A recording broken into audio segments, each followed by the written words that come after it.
in Las Vegas, right here on the Vegas Strip. Look, Balenciaga still open. Active employees still working. Doors still open. Customers and employees still working. Still selling.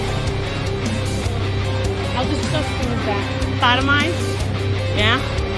Do not care, right? Sodomized? Babies getting sodomized? Right? Right? Hey, you do that? You too. And act like you don't know what Balenciaga is all about. Yeah. I have thumbs.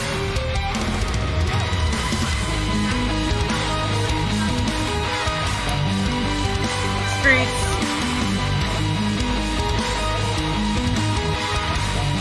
I know a lot of people want to know about. I'm just gonna go. Wait, we're not. Violently attack me? People actually think that they can tell you what you can do. Don't even know you. Never even met you in their life, and they think that they can come here and tell you what you can and can't do. Now she's pissed Now off. you're probably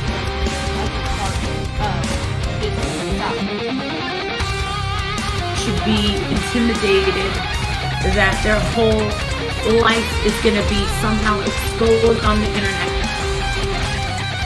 Somebody find me out. Find out the personal information of that alley.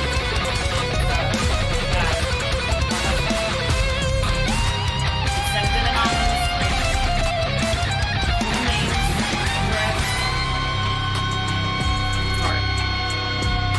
To take one person or a couple of people and just villainize them just because it's the cool thing to do. You shouldn't take one person or a couple of people and villainize them because it's the cool thing to do. Yes, your ears did not deceive you. That's what she just said. You don't take one person or a couple people and villainize them because it's the cool thing to do. Also, I showed you her live stream from the mall, Balenciaga. If you don't know what's going on with Balenciaga, we'll just say that they got exposed for some bad stuff and nobody likes them anymore. Molly thinks, though, that the whole business is just going to shut down in a day. And that if you work there, or that if you shop from there, it automatically means that you're a horrible person. And then, due to her live stream antics, she made herself look like a crazy person. Yeah, shocking. Also, we've got BullHorn Betty. Oh, she's angry. She's real mad. And she's mad because she's being criticized. And I believe it wasn't yesterday, but the day before. I've been off for 2 days because of doctor appointments and family stuff. But I hadn't taken a break in a really long time, so it's actually a good thing that we took a break. But Betty has decided that we who criticize her are the bad guys. And who are we for thinking that we can tell her what she can and can't do? I mean, like, who are you? Who are you for taking someone you don't even know and criticizing them, telling them what they're doing wrong, telling them what they can and can't do? You know, it's kind of weird that a protester would say that. It's kind of strange that a tragedy pimp would say that. Right? And in the most hypocritical, nervous, insane, gonna reach through the monitor and choke your neck breakdown that Betty's ever had, we get to giggle and laugh our bum-bums off. And then we get to also see Molly completely flip-flop, well, kind of, on what she says about an Idaho supporter. Idaho survivor, I'm sorry. And whether or not people are supporting them or not, and why they shouldn't or why they should. And essentially, you know, she's wrong the whole time, doesn't give any facts, doesn't go off of any facts, But she does do one thing, which is completely attack Brian Enton and Banfield and their entire network that they work for, get this, as fake news. And I'm all about people criticizing actual fake news. I actually have been doing that since 2016 on this platform. You know, I was one of the OGs to do that in that big swell that came in back when I didn't have any subs, right? Just because it was wrong. So I'm all about it. But I'm not okay when you take a person doing good news work like Brian, or I can't say much about Banfield, but from what I know, there's no direct criticism from Molly. She just claims that Brian and Banfield and their network are doing things and then says we shouldn't listen to them. We should listen to her network, the Tragedy Pimps. Her, Betty, Justin, and the rest. Now, I would name a few of the Tragedy Pimps, but in one of the biggest updates that I can give you so far for the day, for the week, recently, there is a fracture. There is an attack. There are battles happening inside the Tragedy Pimps. And I want to call back to something, a criticism, or just the way that I told you things kind of break down when people like this, groups like this, harassment groups, what do you call them? Targeted harassment groups, I don't know, people that are exploiting tragedies, however you describe them, but the group of people that get together once they start being criticized, and if they do have a lot of very big revelations that come out that show them as hypocrites, there is a kind of process that'll happen. It'll go from like 1, 2, 3, 4, 5 as time goes on, because they don't have a lot of options in how to react to their network falling apart and their scam and the money and all of that collapsing in on them. And so they act a certain way. So I will call back to a criticism I made that after the fraud raiser, if it is a fraud raiser, newsflash, it is. Then after that comes exposed, they'll start to have mental breakdowns. Newsflash, they did. After that happens, and they basically go back and forth for a while trying to pick up back to the money-making, you know, little scam they had going, and realize, once they realize that it's all falling apart, they will start to eat each other alive. And it's pretty crazy for me to say this to you, but it looks like Molly and Justin are having a vicious internal battle. And I have a little bit of confirmation from behind the scenes, so it seems as if, yeah, they're kind of collapsing. And before we do anything else, I want to make sure I don't forget to tell you how you can support me so that I don't have to worry about it. So let me put it in the chat. It's that time of the month that if you want to donate on PayPal, it really helps. Or you can do $UNIRACHEL on Cash App, or patreon.com/UNIRock if you want to support any other way. And if you don't want to support us, you can just like and subscribe, which is the free and best way to support us, or just being here and watching my show. I just want to let you know that I appreciate you. Before we roll in right now into the insanity, the biggest question is, where do we start? Where do we start in this insanity? And, you know, I think... oh, I forgot to mention one thing. Let's just go ahead and start where I forgot to mention. We've got Molly. We've got a bunch of videos that we thought didn't survive the internet on Molly from when she had just started on the platform, and seems like she's a normal person. So let's start here. And I just want to give you some examples of what Molly started to be before she realized clickbait and tragedy pimping was a moneymaker. Be intimidated that their whole life is going to be somehow exposed on the internet.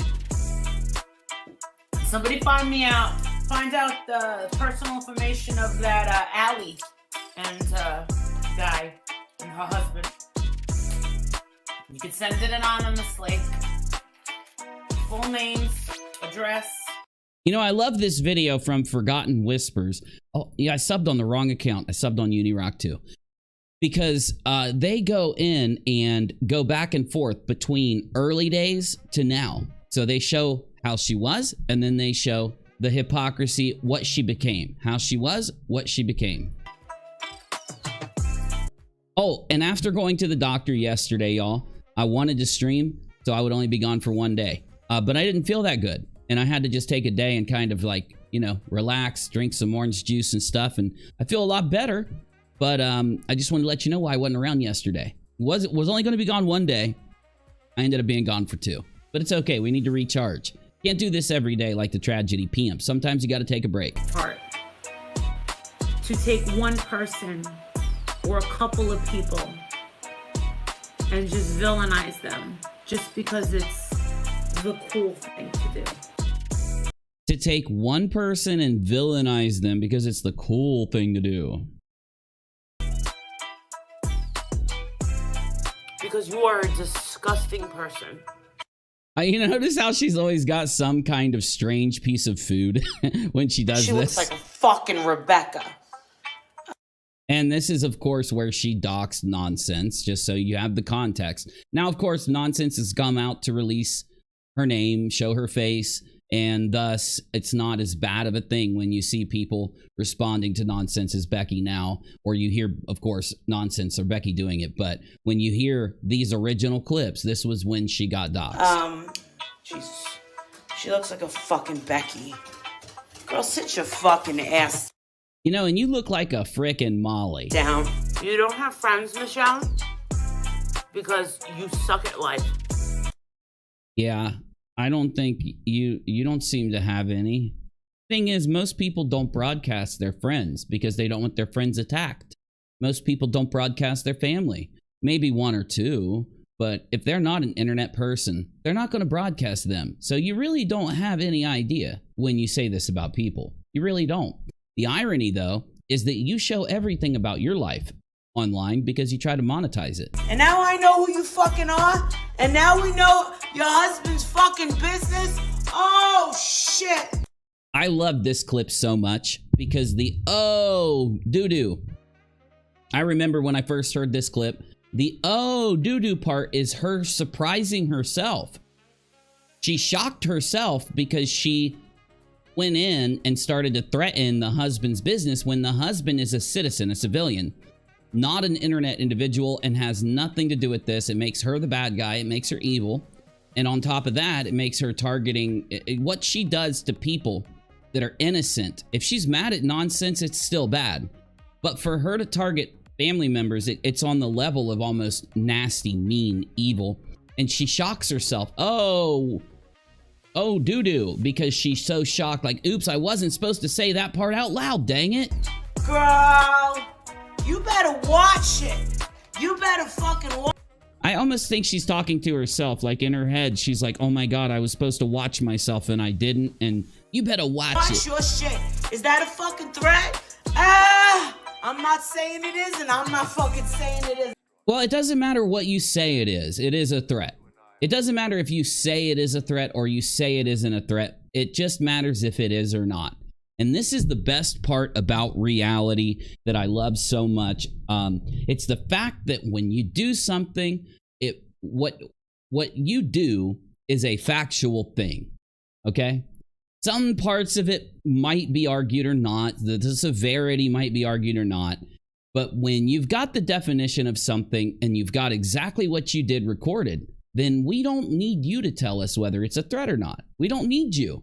All we need is what you said. That's all we need. And we can come to a conclusion. And of course it was. You better watch your fucking shit. They didn't seem very concerned. They seemed like she was a waste of time. You know, the mean. When I see the mean coming out of her, some of you may watch these clips and you might see this mean, nasty person on screen. I just find it to be funny because this is the internet. This isn't someone doing this in the real world. Now, in some ways, when they're doxing people, it does branch over. But for the most part, to see someone so desperate, to see them so upset, JFC and their supporters are sick. Can't wait to see the interview with the heartbroken family. Oh, no. Menace, what do we got? What do we got? Are they interviewing the family? Something tells me that before they interview the family is going to pull out. That's as if the interview hasn't already happened and they kept the secret. I'm getting updates from Menace in the general room of the Discord about them interviewing the family. We'll get to that as soon as Menace gives me the information. Somebody wants her dried up ass.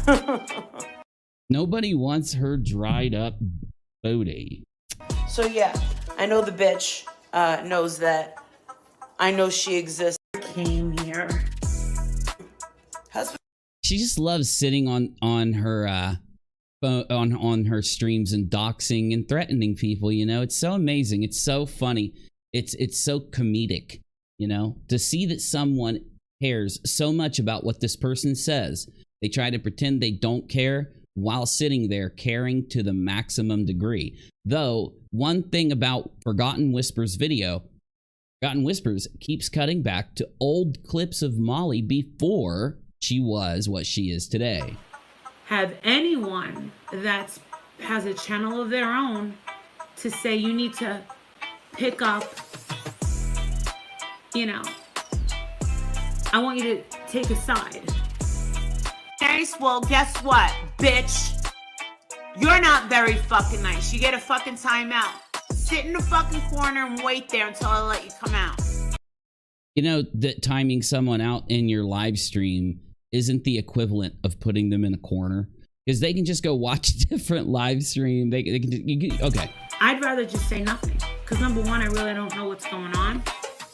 So this is her saying, but I'm not going to lie to you. I'm not going to lie about what I report on. I would just say nothing, is what she said.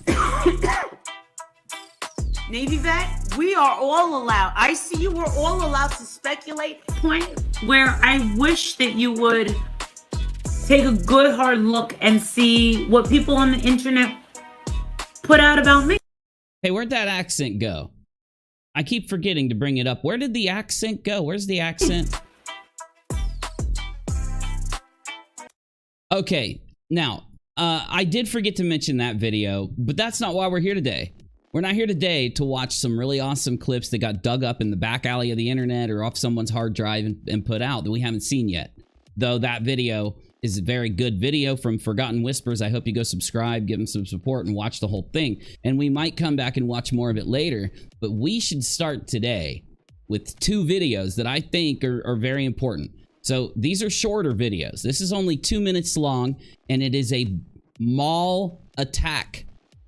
Molly went to the mall and attacked some people. And then we've got Betty literally having a ferocious breakdown. And in a very mean and nasty, ferocious breakdown, because she's mad that you would have the nerve to criticize her. Why would anyone criticize her? And what does she think you should or shouldn't be able to say to another person that you don't know on the internet? Let's start in the mall. All right, look at this. Balenciaga in Las Vegas, right? Okay, so she's in Vegas and she went to Balenciaga. So let me give you a little bit of a background for 15 seconds. If you need to go to the internet and take a look at Balenciaga, you can and get caught up on the controversy. I'll give you the backbone of it very quickly. Essentially, they had a photo shoot where they put children into a very bad situation and they got exposed for it. And what happened is a lot of other really just disgusting treatment of kids came out. Now, Balenciaga is a brand that now, I think they started a long time ago and some influencer wore their socks or something and it just blew them up, right? And it used to be cool to carry Louis Vuitton, and then all of a sudden it was cool if you have Balenciaga. So they sell very expensive stuff, like a t-shirt with no logo is like $100 or something. But anyway, so of course, the thing is, this controversy just happened and they did get canceled in a way. Now, normal people out there, they may know about what happened with Balenciaga, but a lot of people don't, because it wasn't all over the major news networks. It was really only on one side of the news, and it wasn't even there that much. So basically, you have to remember that this isn't some national news broadcasting, oh my God, Balenciaga. There are many people that have no clue. Now, if you work at Balenciaga, I think, yeah, if I worked at Balenciaga, I might quit. Now, the thing is, if you expect somebody to quit Balenciaga, they have to find a new job. They have to, and I know a lot of you are going to say, I don't care, I would quit. Yeah, but if they have children and they have bills and they have to feed themselves, they might have to find another job before they quit. And with this whole thing coming out, I'm not making an excuse. I'm not saying it's okay to work there. I don't think it is. I would rather go to McDonald's over Balenciaga once I found out what they were doing. Yes, it was that bad. We're talking infants, we're talking toddlers dressed in bondage gear and stuff. So it's, or, well, I guess it was a teddy bear.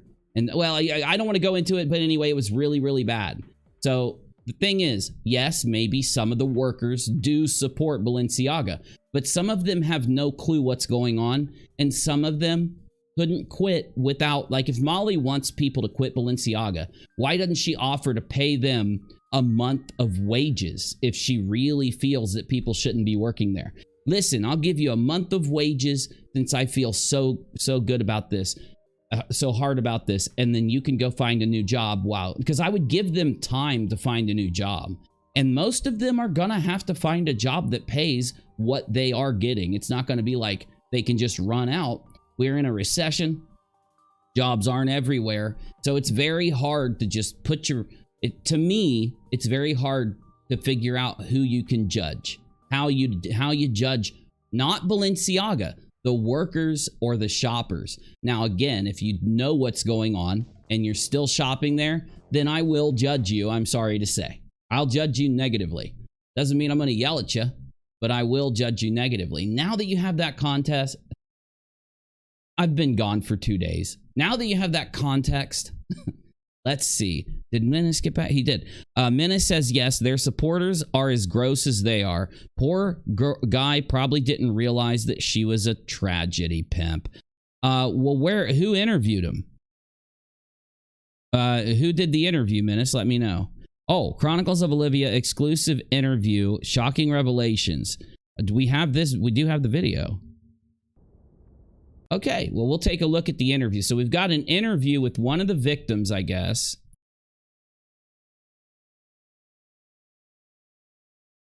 Actually, no, I don't think this is an interview with them. Well, you know what? We'll figure it out in a little bit. Let's just let's give you guys this video real fast of how Molly acted, and I'll react to it, and I'll give my thoughts in public at Balenciaga. Right here on the Vegas Strip. Look at this. Balenciaga still open. Active employees still working. Doors still open. Customers and employees still working. Still selling. How disgusting is that? They're still... I think it's pretty normal. I don't remember them getting all of their stores shut down. Do I think that their stores should be shut down? Yes. Do I think it's gross they're still selling stuff?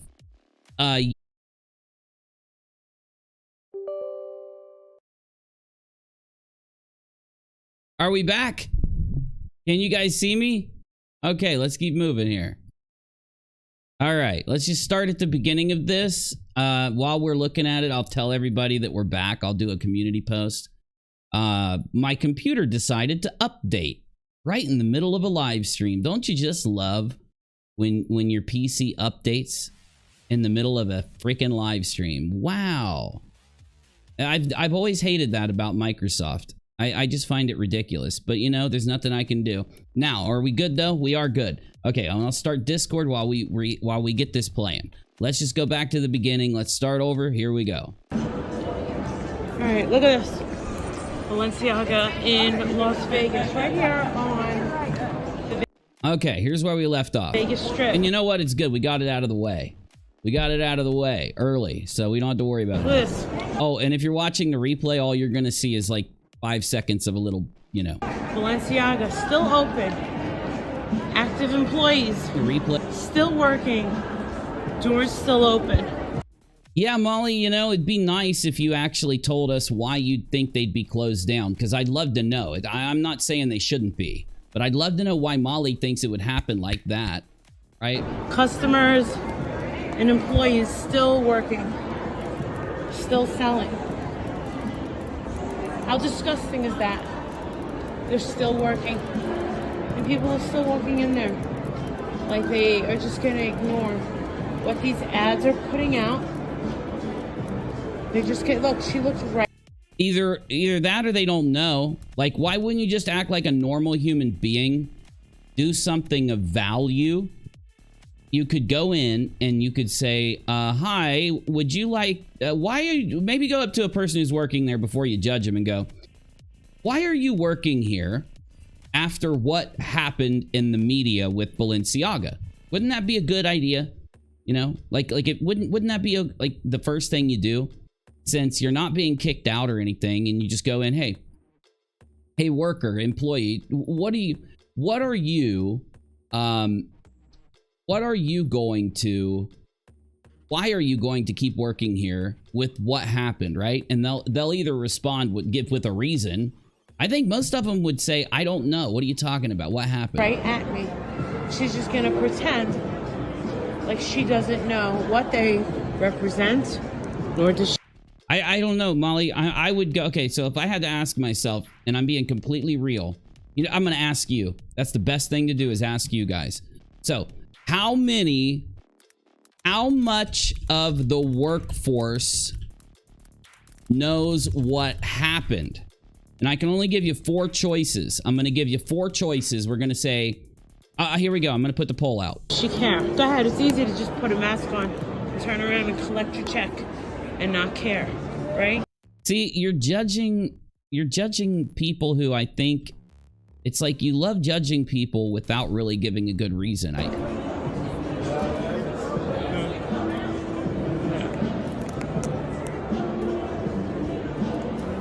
You support babies getting sodomized?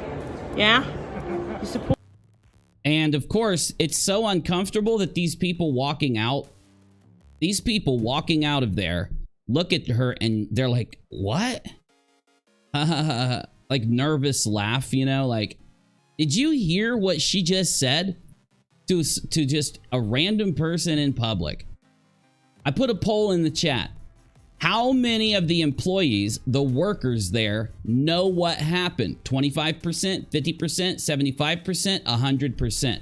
Now remember, I haven't seen the mainstream news media cover it at all.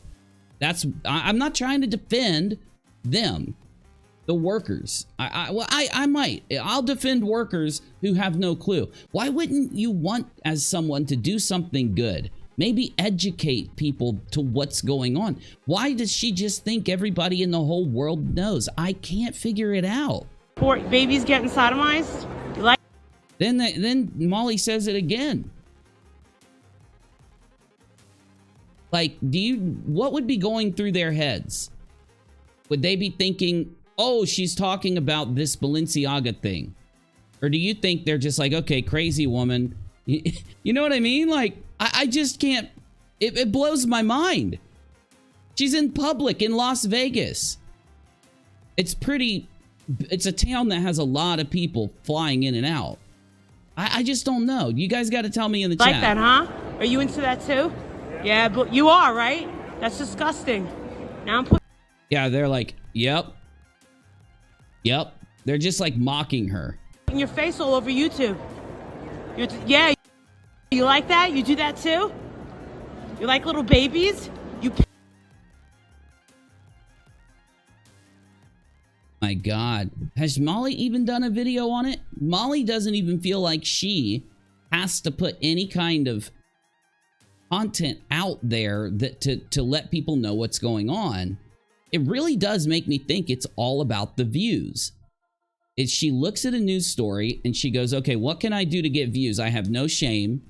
I have no tact. I have no respect for other people. Like, there are kids in this mall. There are. Now, I'm not going to say that there are any kids around that heard her ask that question 4 times. There are kids in the mall, though. Pig? You're a pig. You too. You know, you're lucky they didn't turn around and start calling you names, Molly. You're lucky. You just admitted that you like babies. I'm pretty sure he was mocking you. You know? I'm pretty sure he was mocking you. Yeah, go into Louis Vuitton and act like you don't know what Balenciaga is all about. I don't know. There's something that tells me I would like the majority of everyone to know about the Balenciaga story. Let's see what what you guys put as the poll. About 60% of you think 25%. 22% of you says about 50. 16% says 75%. 4% says 100. I have no clue how everybody that works there would know. But, you know, maybe they've talked about it. Maybe the managers are going around. Maybe like some of the workers are telling each other. Like that would have to happen. Maybe. I could realistically understand half of the people that work at Balenciaga might know about it. You know, I could maybe think that. Let me do a search, because, you know, I remember the story from a few weeks ago. Maybe it's had some Balenciaga. Let's see what kind of attention it got. I mean, like, here's another thing. You search Balenciaga on YouTube, it doesn't come up. It doesn't come up at all until, okay, 1, 2, 3, 4, 5, 6, 7. The first video is, can Balenciaga redeem itself after being canceled? So that doesn't really say what they got canceled for in the title. It's only got 2,000 views. There has to be a video that comes up, right? That says something. Here, Balenciaga pulls controversial ad. This was on Good Morning America a month ago. So about 300,000 people saw the Good Morning America. And then The View talked about it. But it only still got 200,000 views. It wasn't big. It wasn't really well known. Celebs torched for silence on Balenciaga. This is from Fox, but it's from a month ago. And to be honest, I just don't think a lot of people watch the news anymore. Right? I would go as far as to say about 50% of the people around Molly, around Balenciaga, probably it's safe to say they have no clue about the controversy. Right? Pigs. Go ahead. You're smiling about it. You know, you really aren't allowed to harass people in public like this. They're laughing at you is what they're doing. If I were you, Molly, in order to put away the controversy, or to put away, the first thing you should have done was ask them, hey guys, have you heard about what happened with Balenciaga? And if they would have said yes, then act like this. But with us having to wonder if they even know what happened, I just can't excuse you acting like this. So what I mean is, this is kind of like tantamount to Molly just acting like a complete crazy person in public. I don't see her acting out against an outrage. I see her just going nuts. But yeah, that's me. That's me. Yeah. Oh yeah, thumbs up. Yeah, go run into Louis Vuitton. They have nothing to do with it. You're a bunch of pigs. Nothing to do with it. Still, why don't you tell them what you're talking about? You haven't. It's almost like she doesn't even want to say. She could say, why do you support Balenciaga when they were exposed for XYZ? You would expect then they can be like, what are you talking about, right? Maybe that's why she's not saying it out loud, because she doesn't want them to be like, lady, what are you talking about? Maybe, I don't know. Hey, Leo. Don't act like you don't know what Balenciaga's all about. You're disgusting. Yeah, you supported it. You just purchased it. No, Molly. Oh my goodness. You need, like, you're either completely incompetent, and that's the only way I can go. She's got to be completely incompetent. Yeah, I just don't know, man. I'd love to know. I would have really wished I could. This is something I could have been behind Molly doing if she just could have done it right. I could have at least been on her side and said, you know what? I don't like Molly. I don't get along with Molly. But she went there, asked some good questions, found people that knew what was going on, and they're still working there. This is what she needs to be doing from now on. If you're going to do heels on the ground journalism. But I can't say that. I can't be okay with her being so, I don't even know what to call it. So let's move on to the next video. And we've got a lot of stuff because I haven't streamed in 2 days due to the fact that I had to go to the doctor and I had to do some family stuff if you weren't here earlier. So we're going to be getting caught up today. Hopefully we get completely caught up today and we can get back into it tomorrow because we got some new stuff to show you. about these stories and the Idaho story, and we got some new stuff to show you about some other stuff. So it's going to be really awesome the next few days, this weekend. Though, one of my favorite things that happened was Betty's breakdown. Betty is having, she's becoming self-aware at the fact that she's not doing that good on YouTube. She is not loved. She is not looked at as a journalist. She's not looked at as, you know, a reporter. She's looked at as a lolcow. Okay? So now it's hard to judge for the lolcow meter what Molly just did. But I can officially say that Molly just mollied herself. So Molly, you mollied yourself, okay? Though, I will go as far as to say that we can start the lolcow meter right now with Betty's clip. So we're going to start the lol meter. If she starts to act crazy, she's going to get the lol thermometer going up here. And let's hear Betty basically complain at the fact that she's been exposed. She has been, her true nature has been exposed, and she's mad about it. Attack me? People actually think that they can tell you what you can do. Okay, we're going to go through this. So she's angry that people can tell other people what to do. You know, I really do think the reason we have Molly and Betty acting like they do is because they just aren't smart. They're not smart people. That is why they're in this mess. They can't see what everyone else sees. They think they've got us fooled. Now I'm back on that side of the argument because you just said something that exposes you. You are the biggest Karen in the world. And a Karen feels that they can go around, they're entitled to people treating them a certain way. And if someone doesn't treat them that way, a Karen wants to talk to your manager and get you in trouble for not treating them with the respect they deserve. And you are the Omega crime scene Karen. So it's funny for you to act like this and get mad because all you do is tell other people what they can and can't do with your bullhorn. Don't even know you. Never even met you in their life, and they think that they can come here and tell you what you can and can't do. They don't even know you. They've never met you. Now, they don't just not know you and think they can tell you what to do. They think they can not know you and come here and tell you what to do. That gets an automatic 2 points on the lol meter here. The lol thermometer. The lolcow thermometer. Are you kidding me? Then why did you go what is it called? Yell and scream in your bullhorn. Why did you go flip out in Florida? Why did you go flip out in Georgia? Why did you go to all these places screaming at people that they need to do something when you didn't know them? If you feel this way.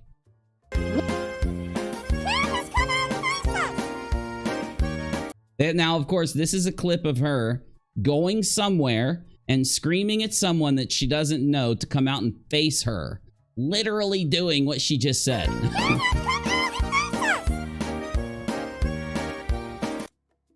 I love the high-pitched filter on her voice. Yeah, just come out and face us. The problem with me is, yeah, I may get a little emotional. Okay, let me put the closed caption on. Some of you are going to be mad and you're going to say, why are they having the music up so loud? I think they have it up loud to increase the fair use of what they're doing. Since they're not commentating through it, they're probably worried that she's going to strike them, right? I'm commentating. I'm actually pausing what they say. I'm making sure to pause them very often and respond so that they can't strike me, so that they know this is fair use of criticism and reaction. Though somebody uploading clips like this wants to be safe. So we have to basically suffer through a little bit of loud music, but I'm going to turn on the closed captions to help out. And I'll make sure if it's hard to hear that I say it for you, what she said, okay? A little? I Don't lie, Betty. But I don't go over the edge. So she says she gets a little emotional. She gets a little frustrated, but she doesn't go over the edge. And if you didn't go over the edge, I don't think anyone would be criticizing you. In fact, I think you would be playing fake reporter and not getting any pushback for it. You're coming and reprimanding us, the ones who have been. See, you two are what are known as keyboard warriors and crisis Karens, Omega Karens.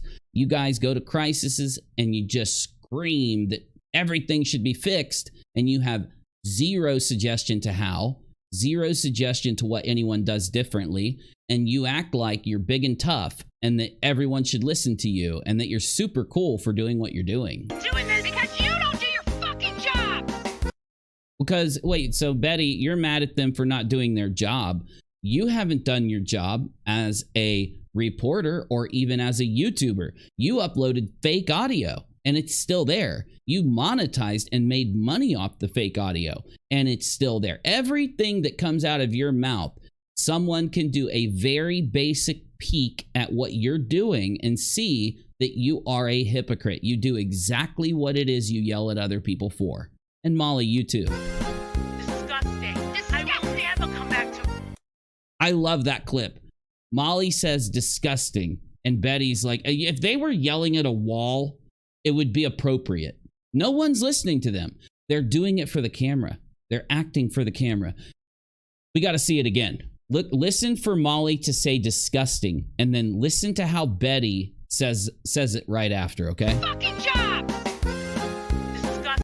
Look at the look on her face. I'm tough. I am so cool. Okay, let's give him another point on the lolcow meter. I'm so tough. Yeah, I'm big and bad. What I just said meant something. What I just said got justice. When I yelled right there, oh, everybody thought that I was cool. I mean, look at the look on her face. I will never come back. Disgusting. I love how the filter doesn't pop on at first. And then as soon as she says disgusting, it pops on. Because their faces looking like, if they look like this normally, it would adequately show. Like, this is their adequate face. This is their normal face right here. The way they look should be like this. This is how they should look, honestly. Just really goofy looking, really cartoonish, very puppet-like or Muppet-like, if you will. Very exaggerated features in their face. So seeing them look like this and then hearing what's coming out of their face, it really does them justice. Okay, so they've got the tears coming down. So she's crying again. I love this channel. It's Forgotten Whispers, okay? So again, make sure you're subscribing to Nonsense. Make sure you subscribe to Kool-Aid. Make sure you subscribe to all the normal channels that we play from. Make sure you take a peek at the channel that was uploading the Dre stuff, puzzle pieces, okay? We might look at them here this weekend or next week because there's still a lot of good stuff that's been coming out, and I want to keep you updated on some stories. In fact, I will update you a little bit on Dre and Letitia in a little bit because Molly decided to bring up Dre and Letitia. Gee, it's almost like Molly watches Me and Nonsense, because like when Me and Nonsense bring something up, you can almost guarantee that Molly is going to bring them up when she's live at some point. It's like she can't even help it. Anyway, though, let's see what we got here. Come on, do I have any juice left? Oh, sorry about that. Where were we? Right here? Yeah. Let's see it again. Let's see it again. This is my favorite part. First, Molly's mouth gets all big and warped out, and then Betty's like, "Yeah, I'm so cool." And then all of a sudden, I will never come back. No, this was cool. This is not Photoshop, and it has been confirmed through MetaTab. So you could take this and. So she says that whatever they're looking at isn't photoshopped. It's not fake, you know. I'm back. Yeah, I'm back, guys. Sorry. Yeah, I did have my computer decided to restart and update itself in the middle of the live streams. I've tried to pause them. There's nothing you can do. Shove it, slap up your ass. Slap. So, slap. Okay. Do you remember the other day I was having somebody read to me what Betty was saying. She was like complaining, and they had it written down, and they read slap, and I said, huh, why does it say slap? And they said, well, it must be auto-translate, or it must be like she's talking into her phone and it mistranslated it. No, I found that she really does enjoy using the word slap when she's angry. And she will say, slap up your ass, or slap up your you know, she has a few other things she'll say. I would love to be able to interview Betty. I want to know, what do you mean by slapping something up somebody's bum? This is a very strange, you know, way of saying things. Are you being like serious here?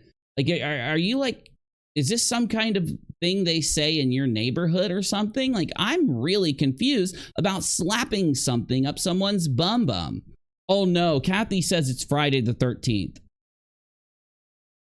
Oh my God, it is. Okay. Slap up your ass. Talking about it, you have no place on YouTube with all your lies and your. I love it. So she's crying. Oh my God, Lauren. Hey, thank you. Lauren just gifted 5 memberships to 174 viewers. Christine, Dead, Kelly, ASU, Brooke. Excellent. Excellent. In fact, I got to check on Dead. We have 2 Deads. Dead Legato and Dead GPK. I want to check on Dead GPK. I just did. Lauren, thank you so much. Man, so kind of you. Very kind of you. Looks like, whoa, what just happened? It says ASU mom was gifted. UNIRACHEL, Brooke. Okay, excellent. Oh, that's great. That's great. Okay. Molly and Betty always drop sodomy comments. Yeah. Yeah, slap up your ass. It's kind of strange. And then we've got Molly in a mall. New video of Molly in a mall yelling that the people in the mall like to sodomy babies. I just played that clip. It's still really gross. Oh God.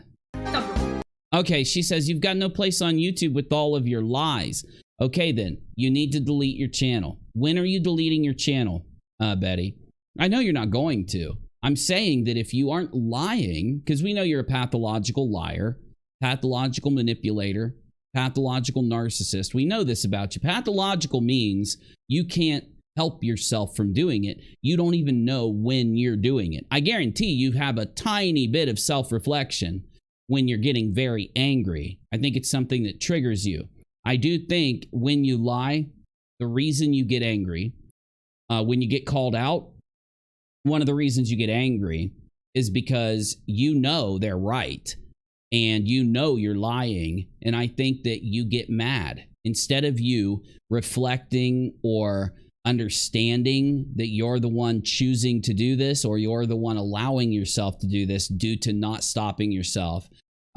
You get angry and it causes constant angry outbursts from you. I won't break you down too much because I don't want to bore my audience, and I could go on for an hour here. But you are a pathological liar, pathological narcissist, and a pathological manipulator. You are entitled. You think everybody owes you something. You think the world owes you. You think that it's one of the main reasons why you go and grab a bullhorn and yell at people, while at the same time admitting that you shouldn't be going to places and telling people what to do or how to do things. They are upset about that. God, I hope this has it might not have it because this is 6 days ago, but I hope we have so many videos to look at tonight. I hope we have the video of her breakdown from a couple days ago. If anyone knows where it is, put it in general for me. But yeah, she had a very awesome breakdown a few days ago. What? We'll see you guys in a few minutes. You want to go to the police? Oh yes, let's harass the police. Let's go there. Let's go there. Fuck you, really, cunt. So yeah, do you notice how she's in a neighborhood that they don't live in? Doesn't make it better. And she just said, F you, Billy, C word. You know, the C word that you can say in Australia, but if you say it other places, it's considered a bad word. And she's yelling it. She's yelling the C word. She's yelling these things. I think it's a great example of why we consider you guys to be fakers, why we consider you LARPers, liars. You don't go in public acting like this due to respecting other people. And you also don't go to other people's neighborhoods, for God's sake. That's a different level, going to their neighborhood. And then you get mad and start. It's not even that you see, you're not protesting when you're calling them these names. It's not like this helps your protest. It makes you, and in fact, goes against any protest that you have when you start to behave in what they would consider extreme ways, or in some neighborhoods or some states, they say that it's a breach of the peace, and it can actually be a crime, or it can be disturbance of the peace. So disturbing the peace, a breach of the peace. There's a lot of different, ways to put together, like, that you're disturbing other people in their homes, but it is against the law. So there are other public areas where you might get away with yelling really loud, maybe in a park. You're not going to get away with doing that camped out in some residential neighborhood. In fact, it's why they do classify certain neighborhoods residential, certain industrial, certain commercial. That's more for business and selling of homes and shit. But it also does matter for the enforcement of behavior. And we do live in a free country, but it still doesn't mean that you're free to do anything you want and to go anywhere and act however you want. We all know that. YouTube can be a wonderful place for information, but... No, it's not. It cannot be a wonderful place if you want information, like for breaking things, like breaking news and stuff like that. I don't think it's a wonderful place, because every story that we've gone into, and we actually do have a bit of a reputation for going in and fact-checking stories, I find 1,000 to 10,000, depending on how big the story is, fake things or lies that people make compared to every single person who is fact-checking or just giving an opinion. Hey, Dub, thank you. Very kind of you. Appreciate that. So are you following me, though? I find a very high ratio where it comes to a source that's actually trying to fact check and give you good info to every source that's just lying to you, clickbaiting you, or trying to make money. So yeah, it's so there. What you just said is BS. There's demon rats on here, and there's demon rats on here, and those demon rats need to be exterminated. You know what I'm saying? I love the arrow. There's demon rats. Yeah, right there. You're the demon rat. So next to slap up the bum, that's something she likes to say, slap it up the ass. Oh, God. You've got a demon rat. A very strange use of words. Demon rat, slap up the bum. Saying they just need to be off YouTube. They literally provide no benefit. They can't even spell tragedy. So to her, you do know that there's a different spelling for tragedy in some different areas, right? Like, you do know that I think that in some, languages, or maybe it's different locations, maybe in Europe, I don't know where it is, but in some places it's okay to spell tragedy with a J, and others it's with a G. I actually have talked to people about this. It's very common there for several words that are like that, but it doesn't mean it's right or wrong. What it means, though, is that she takes whether you're giving good information based on your spelling of the word tragedy compared to her constant lies that are monetized. Now, if that video where she monetizes a lie gets a lot of views, like with her fake audio video from last week, it will never come down until it stops getting views and she's been paid out. And then maybe she'll delete it then. But while it's generating ad revenue, she's going to leave it up. You know what I'm saying? Now you've done pissed Pete. Now she's pissed Now off. you're probably going to get the ugly part of this side. No, in fact, I would go as far as to, without being rude, saying that every part of you is ugly. And I'm not talking about your appearance whatsoever. I'm talking about the way you behave. Every part of your behavior is ugly, it's exploitative, it's violent, it's nasty, every single part of you. So yeah, there is no threat when you come out, being the keyboard warrior that you are, and you say you're about to get the ugly side of Betty. It's like, well, I've never seen a different side of you. I hope you got your, but I'm telling you, don't you better tell your law enforcement officers. No, you just said that if you don't know somebody personally, that it's a very crazy thing to tell them what to do or tell them how to behave. You said that. So now every single clip of you telling another person how to act or what to do, we can just wipe it off the table.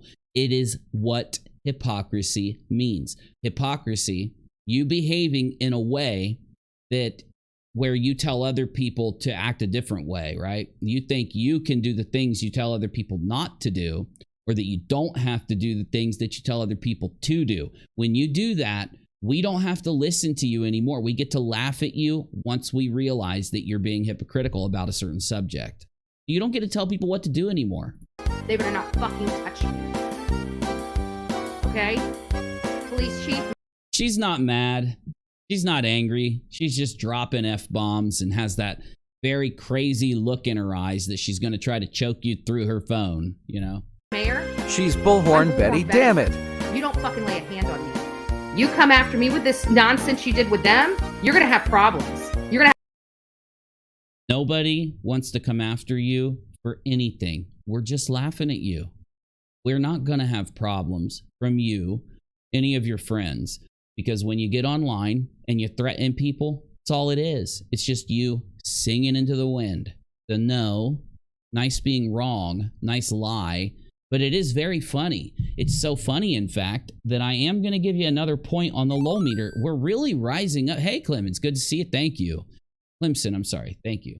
But I am very appreciative of just how silly you've been acting, because it's very funny. And I come here for the comedy. I come here to giggle, to laugh at the insanity that's out there. The hypocrisy, the weirdness, the strangeness. This is my favorite subject, so you're just giving me content for days. I have bigger problems than you know what to do with. I can tell. You're going to have bigger problems than you know what to do with. Isn't that what a big problem is? A problem that's hard to deal with, or that you have to figure out what to do with it? But oh well, okay. That's a threat. Oh man, you know, it feels almost good to see. It's sad, but it feels retro. It feels like a blast from the past to see Justin and Molly hanging together, because they're fighting right now. They've been attacking. They've been going at each other. They've been disagreeing. They've been taking shots. And to see them together like this, it brings all the warm and fuzzy feelings back. It won't be as big as You're a 20-month-old being in a landfill and you not arresting the murderer mother, but it damn sure will be something pretty damn close. You know, it really is that Quentin story and the way they acted, saying that they expected them to arrest the mother without a body, right? So they would have to go, when they pick you up, they've got to go, you know, they're going to go at you from what they got to get that warrant and to get those charges, what they got right now, right? So if they arrest you improperly, you will get off of the crime. And it just shows so much. I love the way they've acted in the last few stories, because it really goes so far to show how little they know about true crime, how little they have followed this subject. They really don't even know the most basic processes. They don't know the most basic terms. They don't know how to report it. They don't know how to discuss it. That is the thing that really took the mask off lately with them. They always came into stories and made sure to be focused on the outrage. And in the last few stories, they've had systematically the methods of their outrage cut out from under them. So they had the legs cut off of their outrage. They had, you know, the way that they made the outrage taken away from them, with the rules that were changed, the warning from the police chief, these different things happening really stopped them in their tracks. And when they went in and tried to pretend to be legitimate true crimers so they could still make money and lie about things, yeah, they did manage to clickbait some views, maybe generate $100 or something and add revenue. But one thing they did was show everybody how incompetent they really are at true crime and YouTube, which is good. We got this crotchety man over here thinks he's gonna tell us to shut up. Ain't happening. One of those people that went to jail tonight doesn't have his own children because of some bullshit with the county. So he doesn't have his children over some stupid stuff.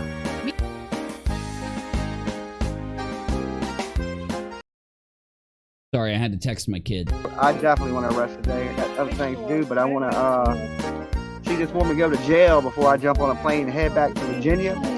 So. Because I didn't have a video, you wouldn't have heard with eyewitness testimony? Just to clarify, what actually happened? Oh, okay, good. This is where Dolly gets arrested for assaulting someone. Okay. Look at them. They're holding their bullhorn and they're making it go woo, woo, woo, woo, woo at this person. So this goes to show that the bullhorns are used in a type of confrontational way with them. It is a tool that they use to try and bug or annoy or disturb. It's not a tool for them to protest or a tool for them to do something positive. And I didn't notice that when I first saw this video. So I'm glad we're looking at this real quick. Because that's a really good observation to make. They use the bullhorn as a tool of disruption. And that's something they're already, you know, doing.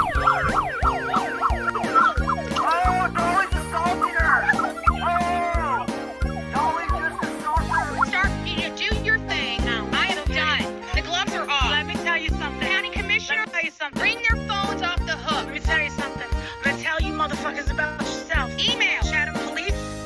Fuck you. Fuck you. I got all you. Again, let's clarify.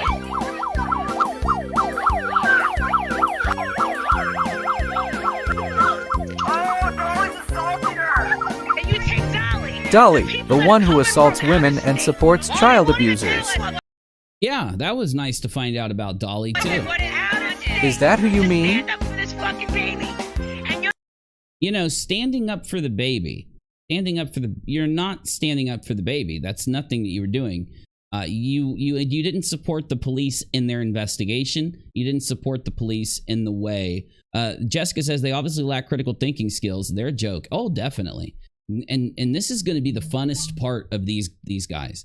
The funnest part of them is going to be able to look back on the extreme. They have thousands of extreme clips, and that's just a gold mine to find, because the videos that will, I think, have a lot of impact are being cooked right. They're being cooked up right now. They're being put together, right? The more of this we witness and the more of it we process, the more we're going to have to make brilliant comedic commentary videos. I'm not just talking about myself. I'm talking about everybody out there. Like, hopefully Menace will make some too, because he's really good at editing videos.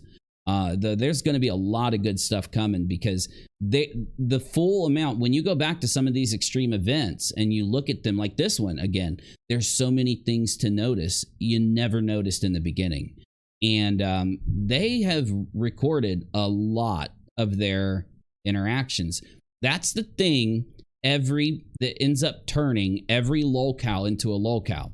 So what I want you to understand, a lot of people are silly. Janine, you have to tag him. Yeah, let me see what Janine said, because I don't want to miss it here. See Janine. Dang it. If you want to retype it for me, I'll read it, okay? I apologize. I can't see it. Janine D. Oh, Uni, check PayPal. Oh my gosh, thank you if you sent something in. Oh my goodness, thank you so much if you do, because it's one of those it's that time of the month and it really helps. So let me check real quick just to make sure everything went through. But yeah, there are a lot of big revelations. Hey, thank you. You're very kind. I really appreciate you.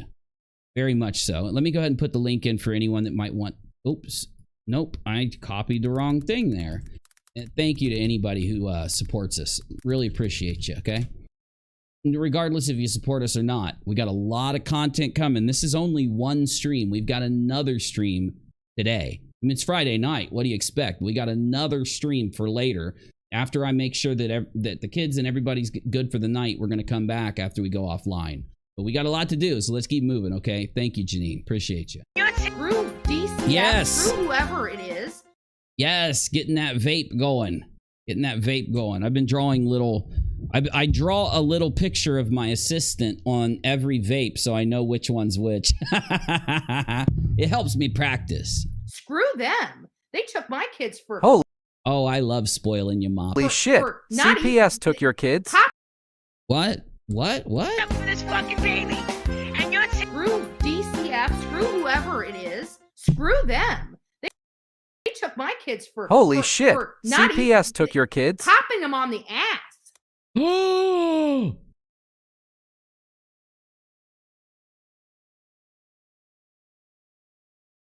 No. They took my kids for... Holy shit. not CPS took your kids? popping For not even. She cuts herself them off. on the ass.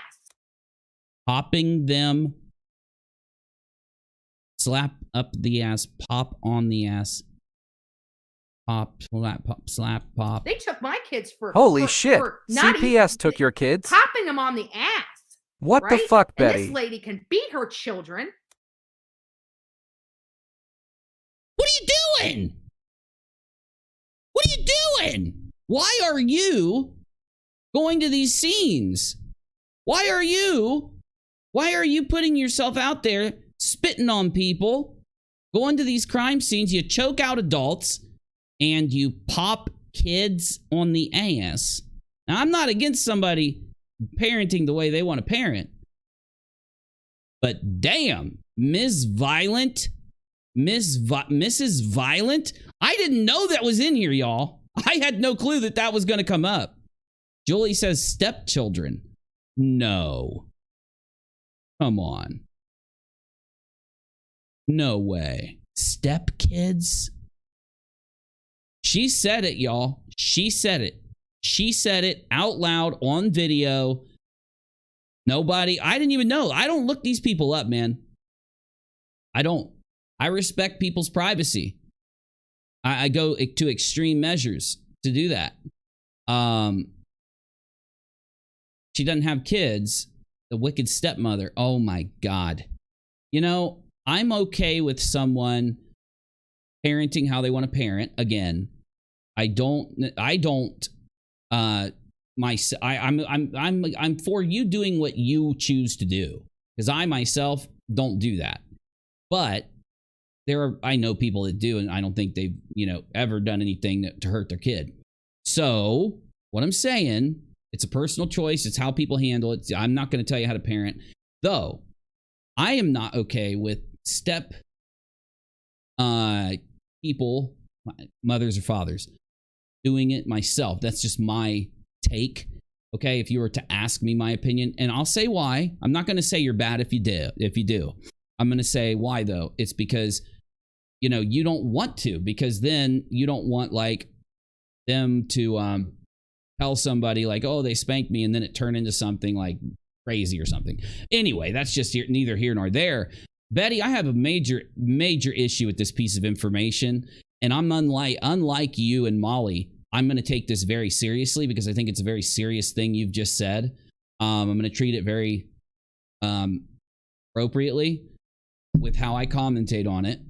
Now, remember, you're the one that chose to bring this up. You're the one that said this. This is nobody's, digging into your life or anything, but someone who has felonious assaults against adults to the point where they knocked the adults' teeth loose, to the point where they choked them until they lost consciousness, and almost, very close to killing somebody by choking them. That for you to have that happen to you, what you just said is terrifying, because I'm not going to believe that CPS was wrong if you've been charged with felonious assault as many times as you have, in the way that you have, is what I should say, in the way that you have. And see, this is actually very logical. It's very much just pure logic, because anyone who almost kills another person isn't going to tell the truth when they retell the story. Anyone who beats the hell out of a kid isn't going to tell the truth when they repeat the story. Now, people who didn't do it, they're going to tell the truth, right? they're going to tell you, I didn't do it, or I wouldn't do that. Okay, you just told the truth.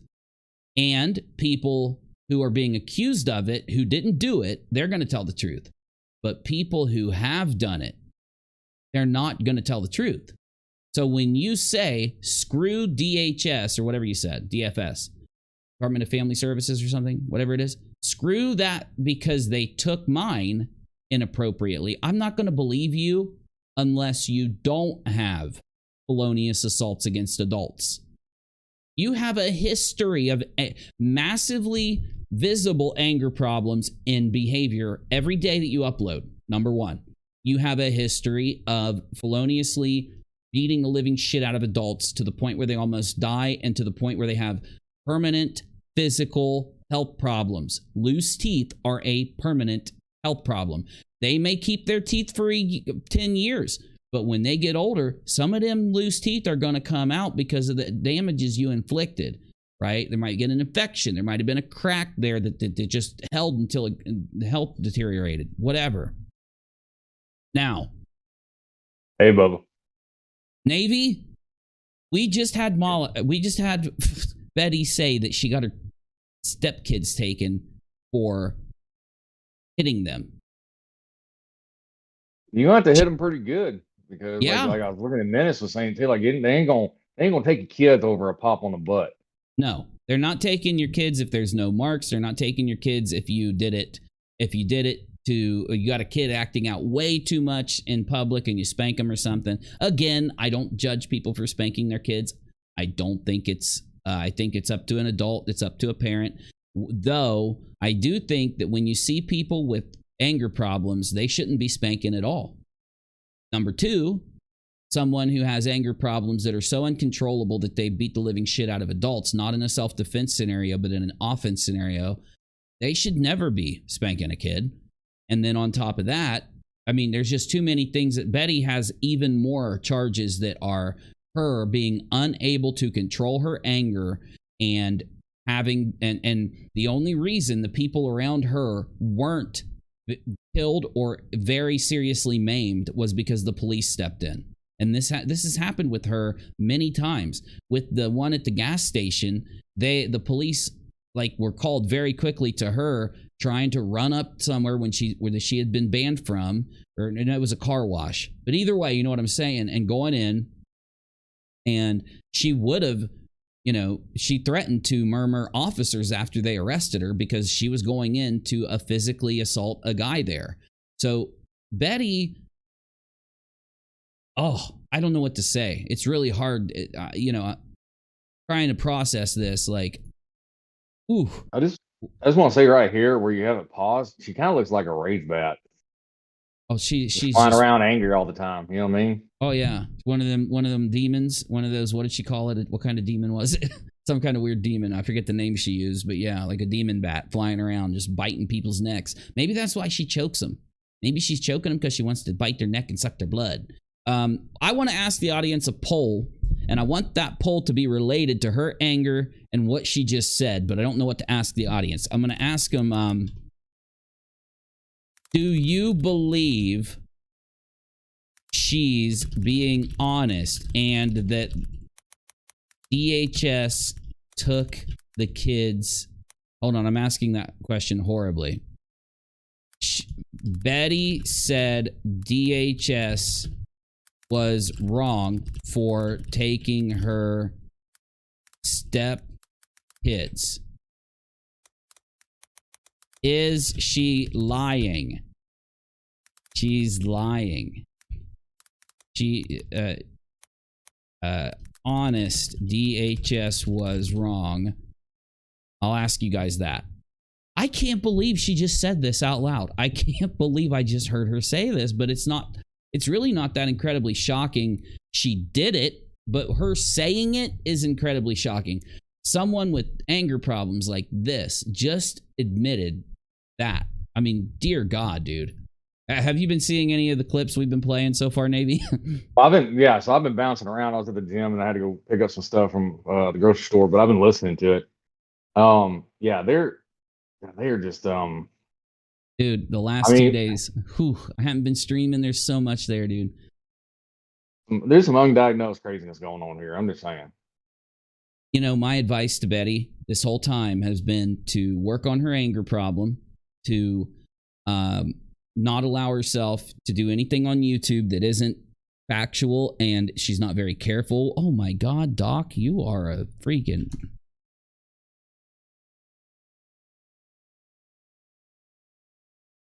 Dark Chaz says there should be I have no idea what's going on option in the poll.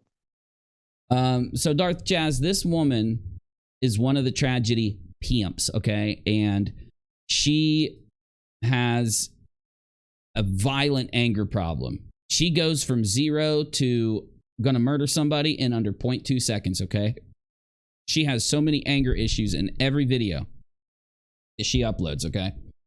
So we found out a couple weeks ago that she had been charged with felonies for beating the living hell out of her boyfriend or whoever it was after breaking everything in their home and, you know, running around with a knife and just acting crazy and stuff. And then she punched him in the teeth, choked him out, and she has a bunch of other charges basically for being unable to control her anger and assaulting people or trying to.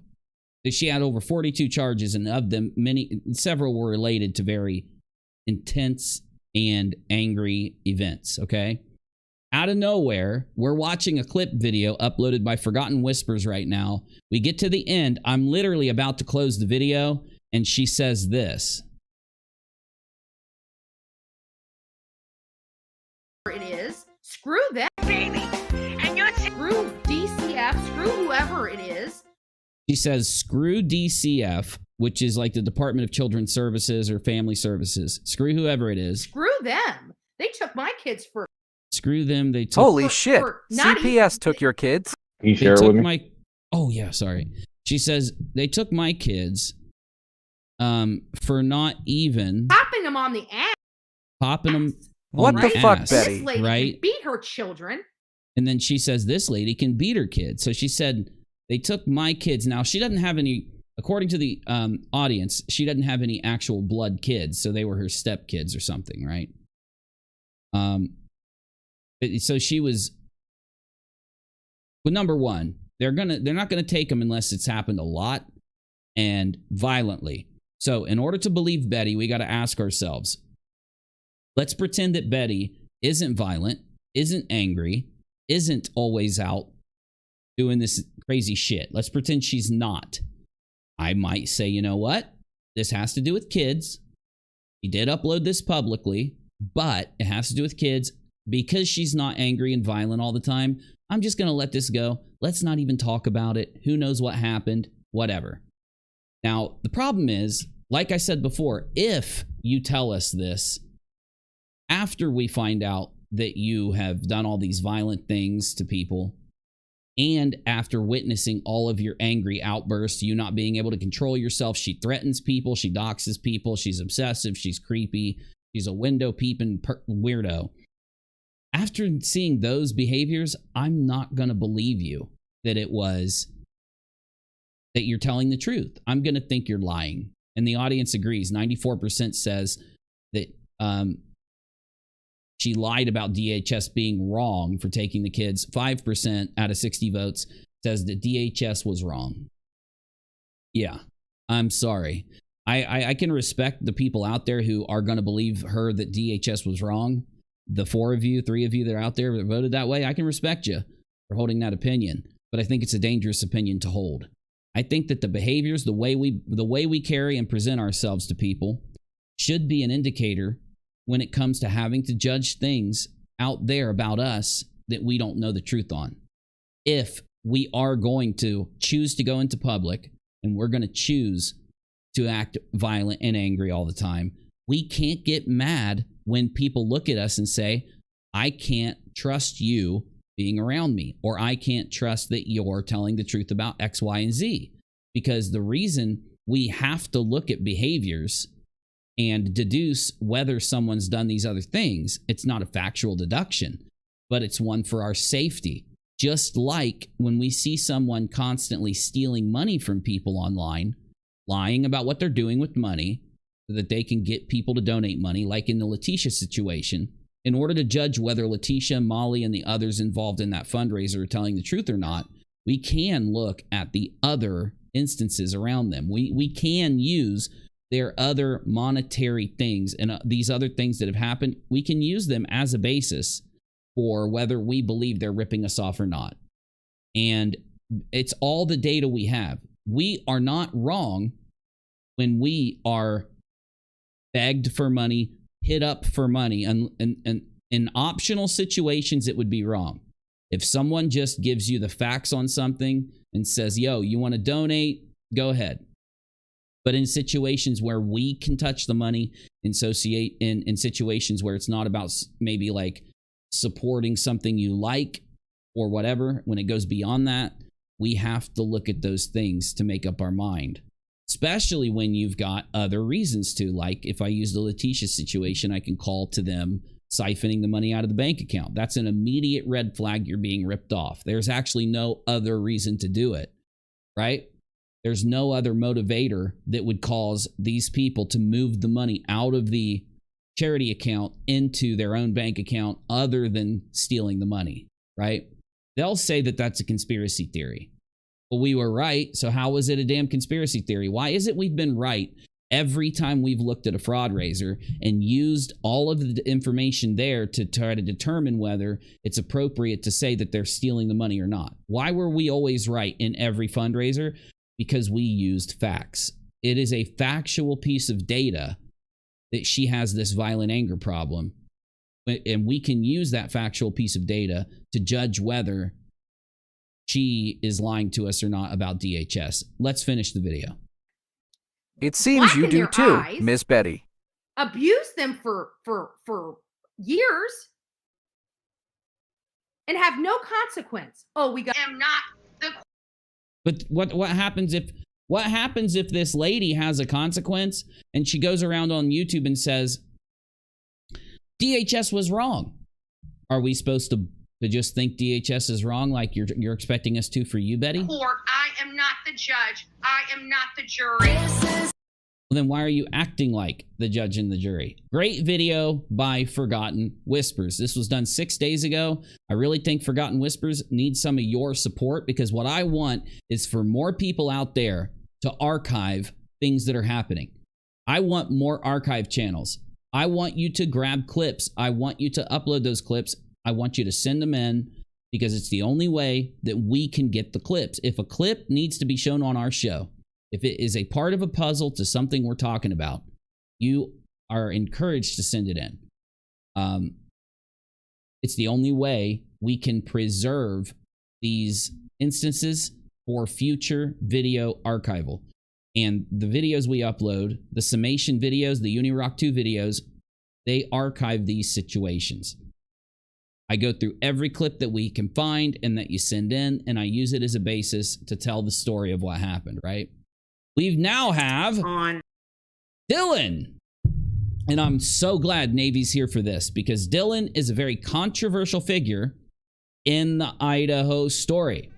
Dylan is someone that survived the Idaho story. And many people on the internet have been questioning why Dylan didn't call the police. My take has been to wait for more information, because after reviewing the affidavit, if you guys recall, I didn't want to look into the Idaho story. I just wanted to report on the things going on around Idaho. Unfortunately, many of you noticed that the affidavit contained information that I needed to see. So unfortunately, I made the decision to cover the story deeper. So it's unfortunate, because I don't like covering stories of this nature in deep ways. I don't like going in and reading affidavits. I don't like, for one, it's depressing. It's very sad, you know?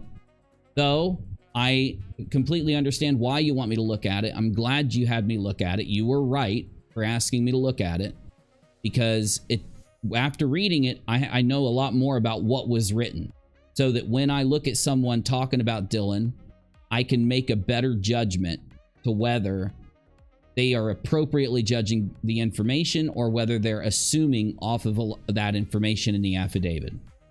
So Navy, if you recall, we went through the affidavit together, and we we determined that there was information like what we read about Dylan. Dylan heard things that seemed normal, or at least if they were abnormal, they were not abnormal to where you'd call the police, like people talking late at night or whatever it may be. And Dylan then peeked her head out of her door, didn't see anything crazy, even though Dylan was one floor down from what happened. But at some point, the bad guy, because he did do this on 2 floors, walked by Dylan. And Dylan got to look at the bad guy, gave that report to the authorities, which ended up matching their DNA suspect, which is good to have those two things, a witness report and the DNA. Got me.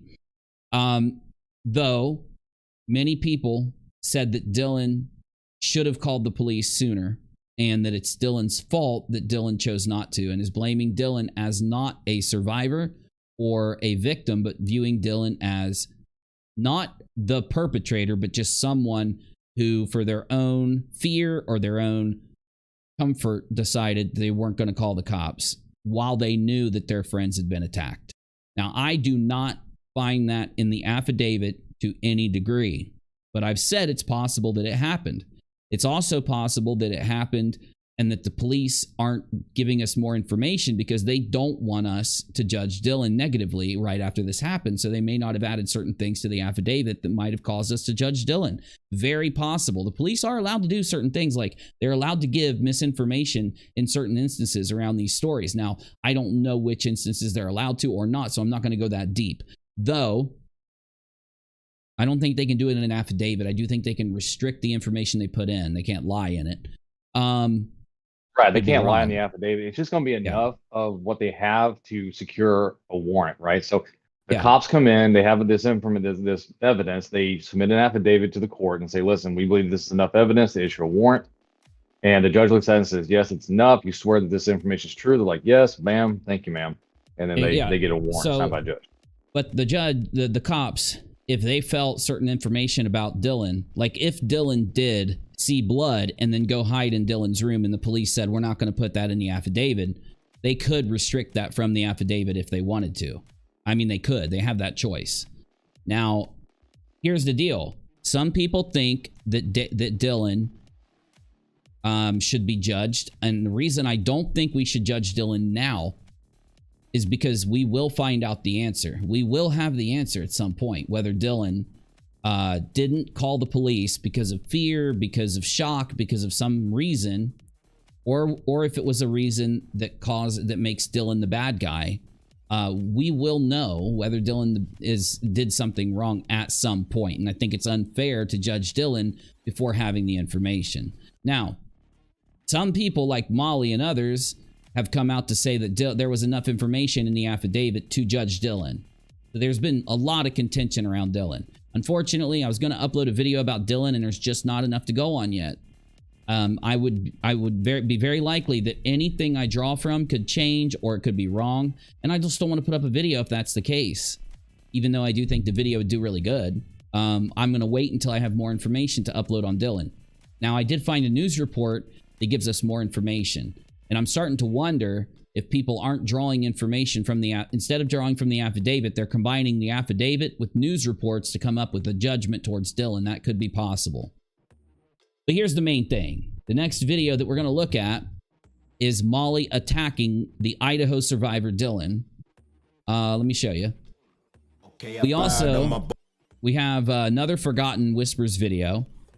We have Molly supports the Idaho survivor. So let's go ahead and put this right here. So we've got Molly attacks the Idaho survivor Dylan.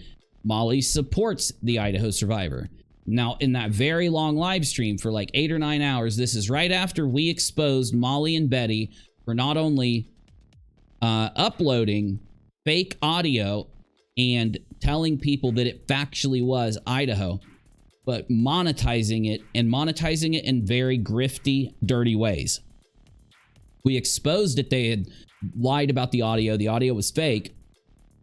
And then Molly went on a breakdown, and then Betty went on a breakdown. So just so you know, we're starting to get the video from both of those breakdowns. if you're one of my mods or if you're one of my Discord members and you have video of Betty breaking down, and I think there might have been some on Menace's Twitter or something, please put it in general for me so we can get to that in a minute.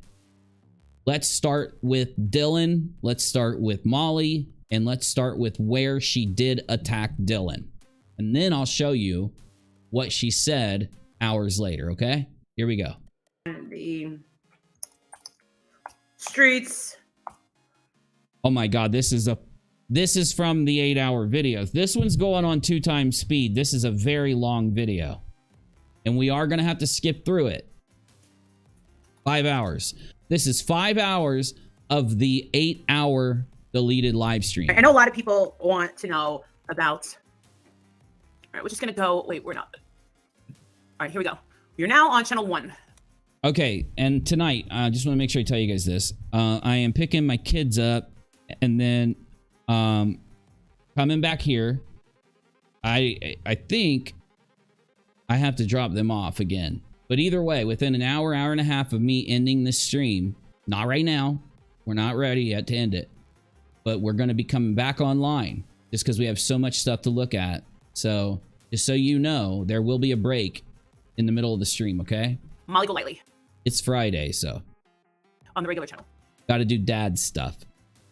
Okay, we are now on the first channel. He's going to dig more. Okay, so we're talking about Brian Ensign and the way he kind of is a little too pussyfoot around.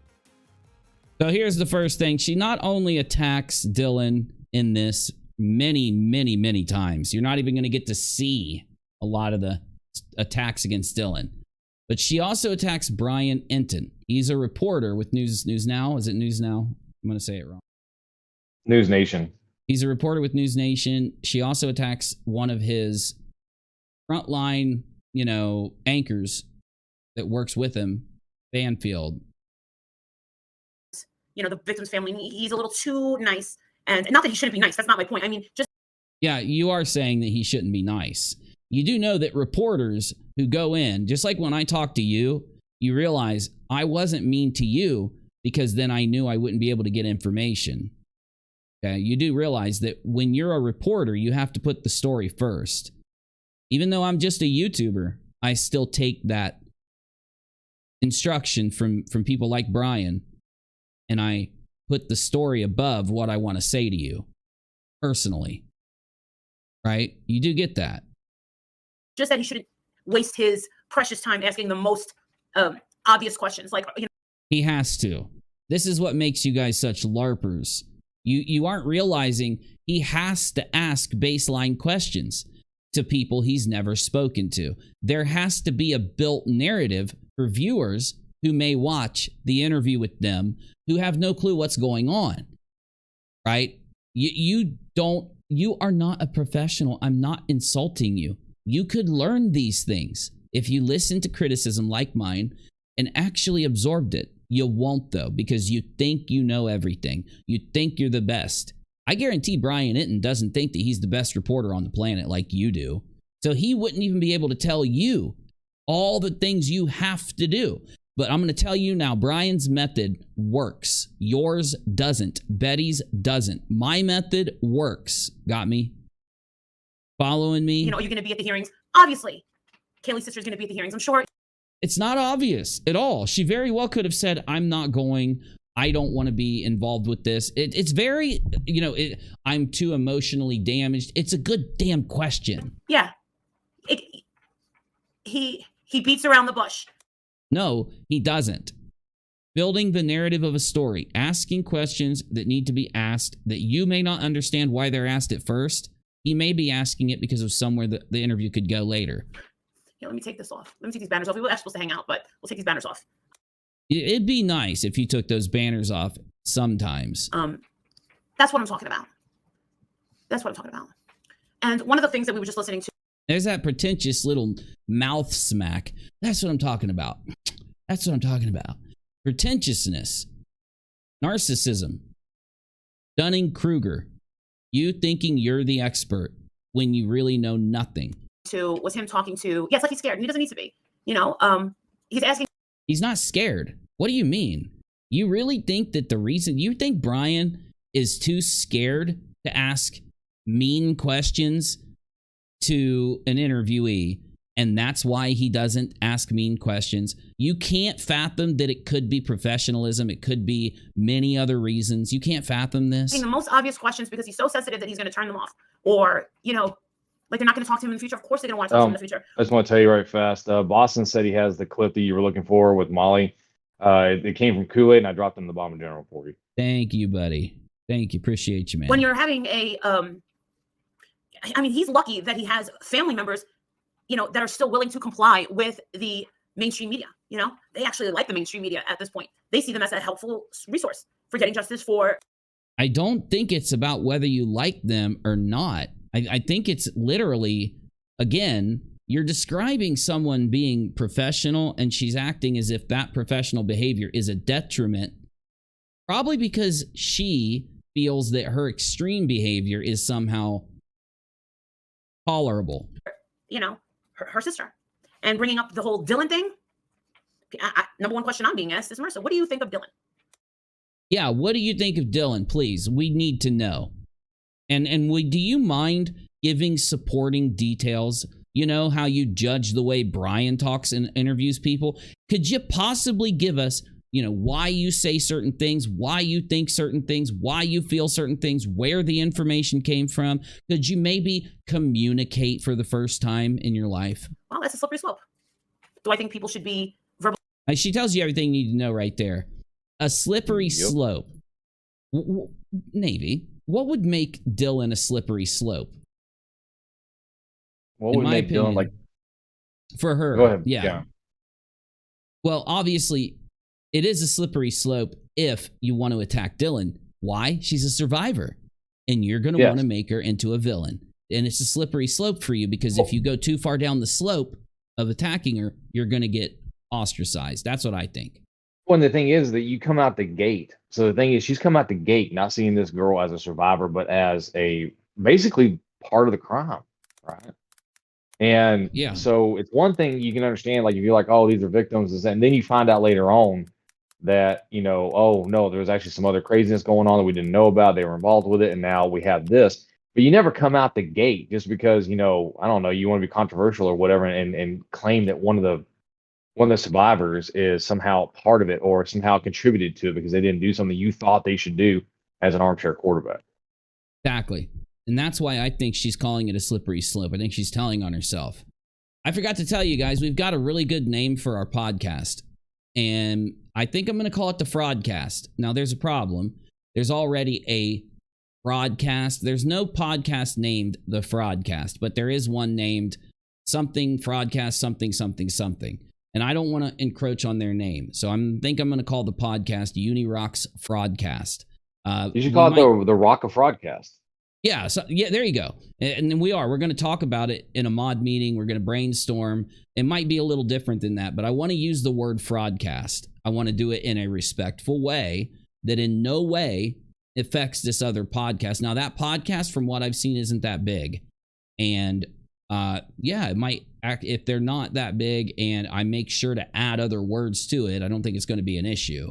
Though I'll let you know in the future because I am going to talk to the mods about it. We're going to brainstorm. We're going to take things away.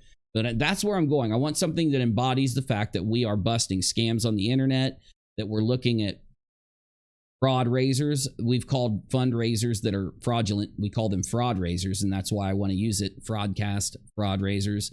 I could call it the Fraud Raiser Fraudcast. I don't know, but we're going to get there. But I just want to let you guys know, because when I tell you guys what we're thinking, you come back with the best ideas.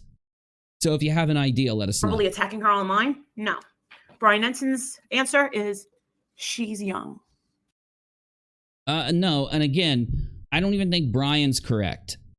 Again, from what I read in the affidavit, it could be many things.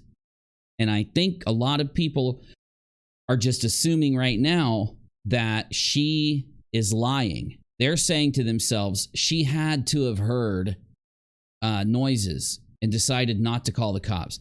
But tell me this, Navy, what makes sense about Dylan not calling the police? Like, what would be the motivator? Right? Let's go there real quick. Who, what, where, when, why? Why would Dylan not call? She's Yeah, scared. so like you mean like if she knew something bad was happening, it makes no sense that she wouldn't call. However, the thing is, what people don't realize is that when you grow up, like normally 99% of the folk that grow up in this country, right, most places, don't assume something bad's happening, right? Ever. Well, there's Especially if number you're in one. a party house. So right? the answer would be, Tallulah, that might work. So the answer would be then that she didn't call because she didn't hear anything.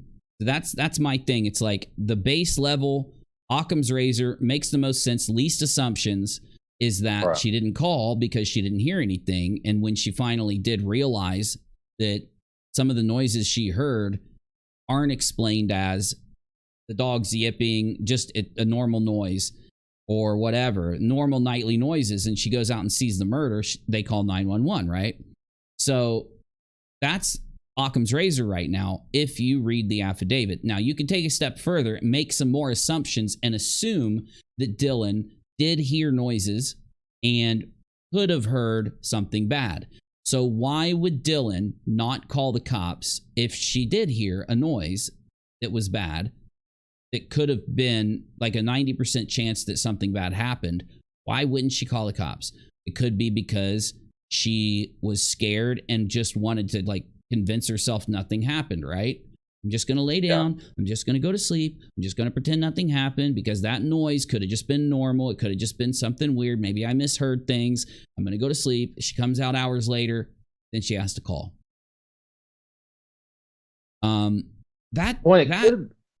Go ahead. Well, it's not like, if you wake up in the middle of the night, like 9 times out of 10, you don't know the difference between what's real and what could be slightly dream state because you're sleepy and all this kind of stuff. And so you see and notice things that you don't, like you say, you just don't realize that something's happening. Maybe it was, I heard this in a dream, or did I really hear this? Like, you don't know for sure what's going on until later on. You have context of the situation. So it could be an explainable thing that she didn't hear enough to make her actually go look. Okay, that's possible. That takes some assumptions. And then the biggest assumption is to say she heard a murder, she knew there was a murder, and decided just to ignore it. That takes the most assumptions. So this is why I am staying with the safe option, which is the least assumptions, the most logical answer until we have more data, right? So the thing is, if you read the affidavit, you could say, well, there's enough written there to think that Dylan saw or knew the murders happened and didn't call. And there's enough written there to say she had no clue that happened. So we really should go to, why would someone not call? And the only thing I can think of is she was scared that if she came out of her room or if she went and looked, she might bump into a murderer. She might bump into a bad guy. So the thing is, fear, as you're laying there in fear, when you think you could be murdered if you come out of your room, slowly your senses come back.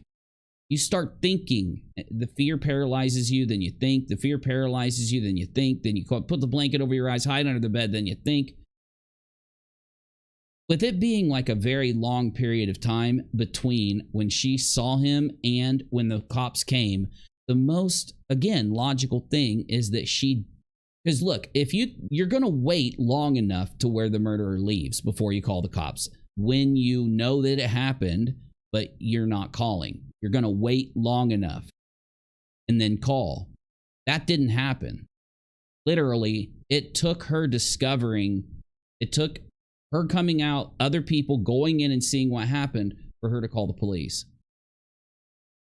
So I'm sorry, but, in the end, will we find out that Dylan knew that they were laying there and didn't call? It's possible. It's a 50-50.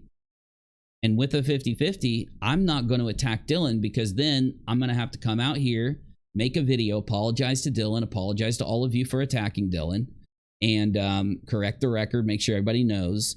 And I think the safest bet right now is for our show to wait for data. So let's hear what Molly and them have to say. Now, Nick just sent this in from Kool-Aid, and it's only 2 minutes. So let's hear it, and we'll go back to the other video. Ready? Went and took. Oh, Navy can't see it.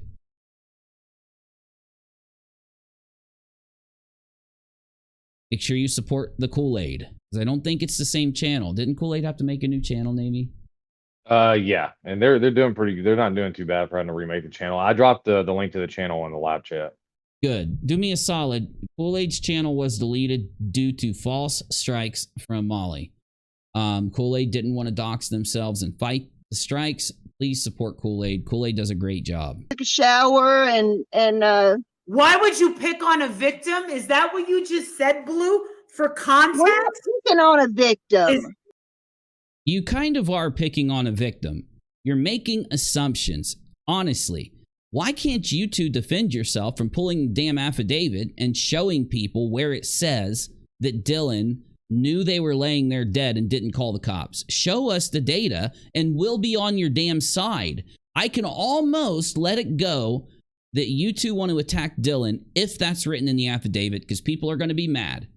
And I'm going to say, well, you know what? People are going to get mad. I can't really judge them. But the problem is, me reading the affidavit to the audience, it isn't there. It's just not there. Jessica says, Molly had the audacity to insinuate Dylan had something to do with their friend's demise without any proof. Exactly. Exactly. Molly is lying and assuming. She takes the assumptions, builds them into a narrative, and then lies. She can do it for big things like the Dre situation, the fraud raiser, or she can do it for something as small as this. It's all a tactic to work the audience up. It's all a tactic. The audience, imagine you've got an audience. Imagine my audience. I have the best clips of Molly getting in a fight, throwing stuff, snorting freaking nose candy off of a car, you know, like, and then going on a completely wild, right? We're going to have like 500 people watching and have the craziest stream ever, right? So imagine that I'm sitting here watching Molly say some dumb, boring thing and nothing's happening. We're not going to have that big of an audience. The thing that we do, the thing that channels do that aren't lying and aren't clickbaiting, we go with what's there. Our show happens regardless of the clips, regardless of the scenario. That's how you do a show that's not manipulating you as the audience. Now, these people are manipulating you as the audience. They're taking any tiny mundane thing that's happening and finding any way to generate anger from you, emotions from you. You need to give money. You can save the baby if you give the money. You can save Vaughn's baby if you give us money. Anything to hook an emotion. It doesn't matter if it's a good emotion, sympathetic emotion, an anger emotion. It doesn't matter what emotion it is. Are you feeling me? And this is why you have to look at how people deal with information to judge whether they're a good YouTuber or not, or whether they're manipulating or using you or not, right? And it's why these two are such manipulators. They are such frauds. You get me? Who's the victim? The victims are dead. Are you? No. Even Brian's parents are victims. Victims are people that didn't do the crime, but were directly or very harshly, indirectly affected by the crime. That's what a victim is. Okay? So when you sit here and say that the murderer comes in and there are two people in the house and then the murderer kills everybody but those two people are victims. They had their home invaded. The only reason they're alive is because this dude decided not to go in that room. Right? You literally were seconds away from dying because of this person. That's the victimization. And it's easy to see. It's simple to see. It is why when you dox somebody, you're victimizing them. Or if you threaten to kill them, you're victimizing them. Or if you send a bunch of crazy internet dwellers to someone's home because you're pissed that they criticize you, you're victimizing them. It's just as easy for them to have some bad thing happen to them due to your behavior. Got me? You're saying that they're not a victim because he didn't walk in that room. Yeah, but they were this close. Now they are going to be scared at night for at least the next few years. They will not be able to sleep for at least the next few months. They are going to be remembering this for the rest of their lives. When they see what happened to their friends, they're going to be imagining it happening to them. There's going to be nightmares. There's going to be anxiety. There's going to be depression. How are the best friends and roommates of these people not victims? How? You feeling me, Navy? Am I off point here? Well, and the thing is that she redefines terms in order so she can yell at people, right? Yeah. And it's dumb because, you talk about how this person, came into these people's like house or whatever and did this thing. He also came into the parents' lives and took something from them. He came into the friends' lives and took something from them. They are the victims as much as those that actually suffered the physical act itself, right? And why is he the perpetrator? Because he decided to do this. He made the choice, committed the actions, swung his arm. He operated the weapon. He is doing this. So how is it that it's just the ones that he managed to, off who are... What if he would have stabbed Dylan in the arm? Would she not be a victim, Molly? Well, that's crazy because he didn't. What separates Dylan from that happening and not happening? Literally, literally what separates it in her mind is her ability to attack somebody. If she can defend it by claiming that because this person wasn't actually involved in the physical thing that occurred, right, then they're not a real victim. So I can go at them with, carte blanche if I want. And if we think about it, the only way that Dylan becomes equated to the kind of perpetrator or bad guy that Brian is if Dylan was helping him, and that's why she didn't call the police, to give him a head start, or because they were working together, or because she was feeding Brian information. These are the only things that will take Dylan to the level that Molly is treating Dylan. She had to work with Brian. She had to defend Brian, whatever. So maybe Molly doesn't realize that when you attack Dylan like this, you are saying that Dylan did these things, because they're the only possible things that make Dylan equated to Brian, right? Right. And the thing is, though, and I think Molly doesn't understand, or not, I'm not saying she doesn't understand. I think she purposely sidesteps this fact. The people involved in this, the ones in the house, are, and I don't want to call them, I'm not calling them babies or kids or whatever because of their age, but because of their equated life experience, right? So the thing is, these are people who have very little life experience. Okay. Yeah. Their biggest 19. thing to date is going to college, right? So I think they're like 19, between 19 and early 20s, right? But their biggest thing is going to college. A couple years right? in an apartment, going to classes every day.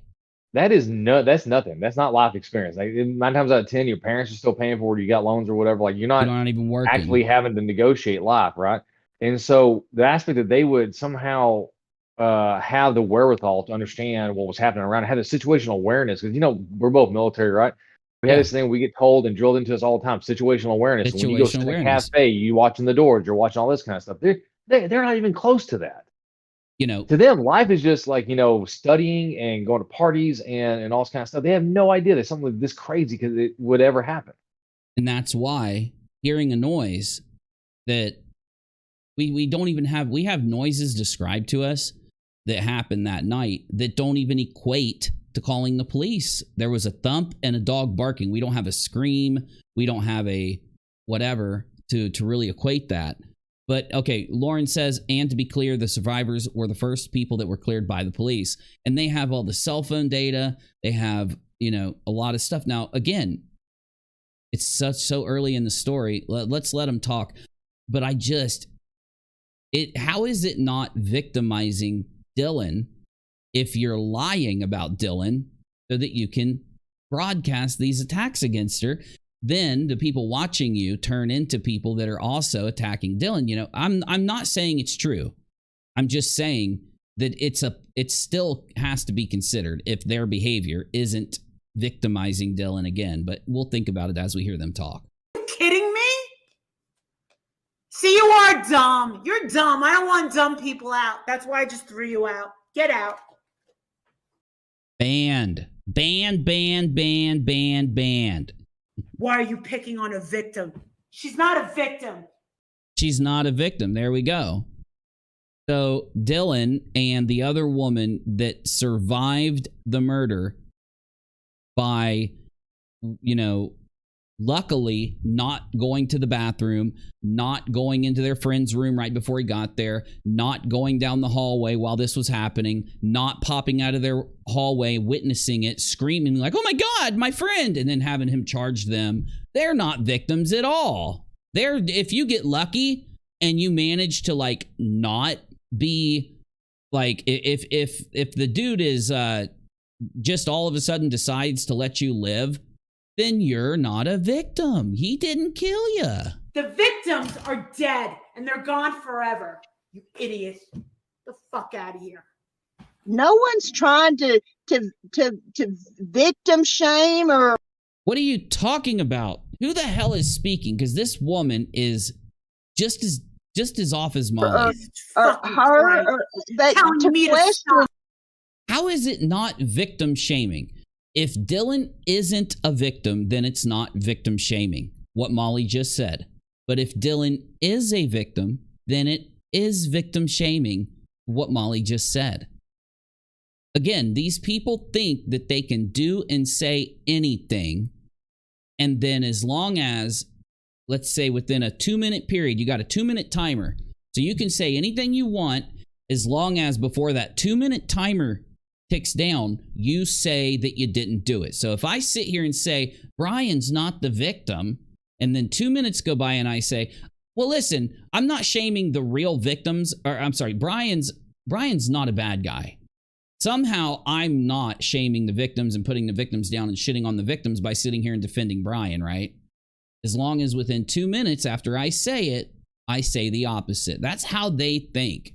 They think they can victim shame and then say, we're not victim shaming, and that equals that they're not victim shaming. If you victim shamed, then you did it, regardless if you said it or not. Get the fuck out of here. Look at how mad she is. I love when she gets like this. And that's the thing, though, is that she gets so vehemently angry. It's one thing if you come and say, well, I don't believe for these reasons that this person is this thing, right? Okay, I can understand it. You can be completely wrong, right? But at least what you're saying is that, in my opinion, this is why, right? She comes in fucking all like, big, bolstering and all this kind of stuff. Like, how dare you? This person is this, that, and the third. And I know for a fact they're not this. And she just does all, and it's just arrogance. And entitled arrogance is just teeming from her. It's ridiculous. Yeah. Hold on. What'd she just say here? Oh, she got mad. Yeah. So why'd she get mad? Why do you think she got mad? The person just wrote, don't victim shame. Yeah, maybe you shouldn't victim shame. Doesn't seem like it's a kickable offense for them. Now, if you're not victim shaming, then you wouldn't even get mad at someone telling you all not to victim shame. That is unless you are victim shaming. Then maybe you'd get mad at someone saying that. But telling me to stop. Get the fuck out of here. But such a offense to tell Molly to stop. She knows. Well, because she knows she's wrong. Right? Exactly. That's why she gets so angry. She knows she's wrong. Yes, that's what I was trying to say. Yeah. She knows she's victim shaming. Yeah. Exactly. Yeah. Why she knows she's going to get backlash. Yeah. Oh, 911 for 8 hours is. What are you kidding me? Why didn't she call 911 for 8 hours is exactly what we want to know. And if you want to say that you know that she did it, they don't tell you ever. I'm going to play it before I say anything, but I bet you $100 they don't tell us how she knew that they were murdered. Content, and no one's going to step on it, right? You think Justin's going to fucking step there? You think Justin's going to go live and talk about why this girl didn't go and call 911? No, he's not. Do you think BullHorn Betty is going to talk about what? No, because she's on good terms with the family, right? Okay. So they didn't explain. We'll handle what she just said. But they did not explain how they know that Dylan did something wrong here. They're leaving that out. They're saying she didn't call 911 for 8 hours. I don't think it was 8 hours. 4, 5, 6, 7, 8, 9, 10, 11. Maybe it was. Maybe it wasn't. Maybe it was 7, or 6. Could have been 8. But they're saying Dylan didn't call the police for 8 hours. Therefore, we're not shaming her. Therefore, she did something wrong. Therefore, she's helping Brian commit this. Okay? Where's the data? How do you know this is what I want to know. Because if I know this, I can feel the same way. I feel like I have to go kindergarten level with these people. They don't tell us. If I go to the affidavit, I don't read anything. I read the opposite. I read the opposite from the affidavit. There is no data there that says she did anything wrong. She should have called the cops when she saw Brian walking down the hall. She explained why she didn't, though, because he was wearing a mask and he just walked by. Yeah, it was scary and creepy, but that's it. You don't call the cops because you see a scary, creepy person.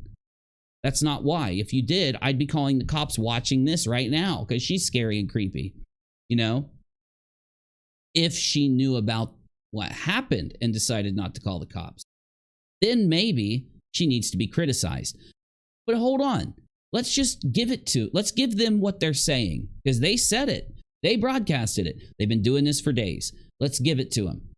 What do we think of Dylan if we find out that Dylan absolutely knew that this happened, but laid down in her bed and shook for 8 hours instead of calling the cops? What do we say, Navy? We need to judge Dylan. What is the logical judgment in that scenario? That makes complete sense.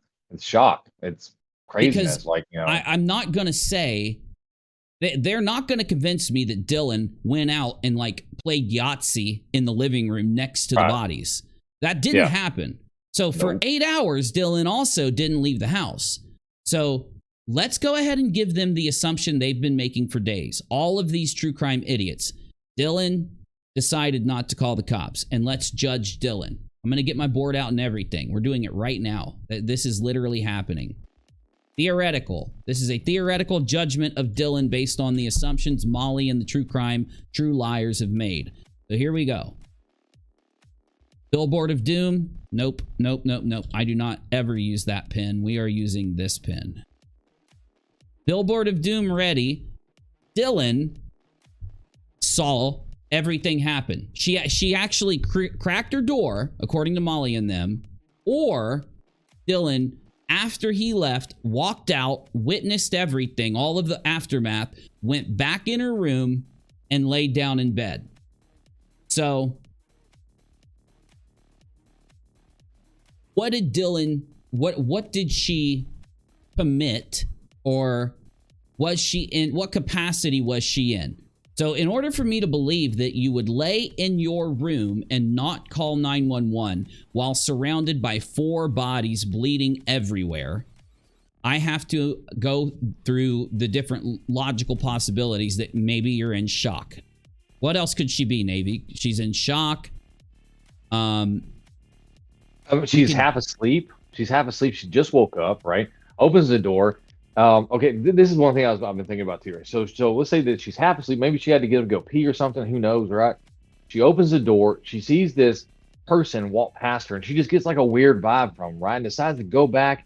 Yeah, I don't have to pee that bad. I'm going to go back and close the door and go to bed. We're just, for this exercise, really quick, assuming that she actually knew about this. So, because this is what Molly and Betty and all of them have been saying. So, she was in shock. She was asleep. She was evil. She was scared. Well, reasons for what she's doing. So she's staying in her room because she's in shock. She's staying in her room because she's asleep. She's like, I'm just going to go back to sleep. She's staying in the room because she's evil. Full devil advocate mode is that she was a part of it, and she was a part of it. So are there any other possibilities? I think these are the main possibilities. These are the main ones. I'm going to go with these. Yeah. Okay. So if she's in shock, do we blame her? Does she have choice? Does she have control? Does she know what she's doing? The answer is no. If you're in shock, then you are out of your body. You're out of your mind. You don't know what's going on. You aren't in capacity. It's like saying you got hit with a drug and you're sitting there high as hell, right? Being in shock is not being normal. So she is not the bad guy. She's still a victim, Molly, even if she was in shock. So we're going to take shock off the board because they are acting like she did something wrong. And if she's in shock, I can't judge her. Let's go to if she was asleep. So if she was asleep, she obviously had no clue that those 4 people were laying there. She was asleep, getting up at noon. Makes sense. They all were going to bed between 3 and 4 after a night of partying and drinking at bars and everywhere else. She didn't hear anything, right? That's why she was asleep through it.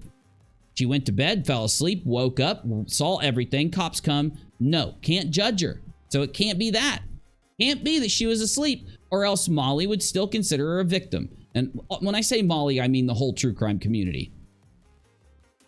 If she's evil, this is what I meant when I wrote that she's evil, but we'll just make a different category for evil. So the real reason Molly is doing this is because Dylan is evil, and she actually likes to try to cast magical spells, and she tries to like summon demons. So when she saw the bodies, she was in her room casting rituals for 8 hours and didn't call the cops. I can actually judge her. Yes, I can judge Dylan if she's actually trying to summon demons with a blood ritual. We'll give it to Molly if she's evil, or if she was a part of it.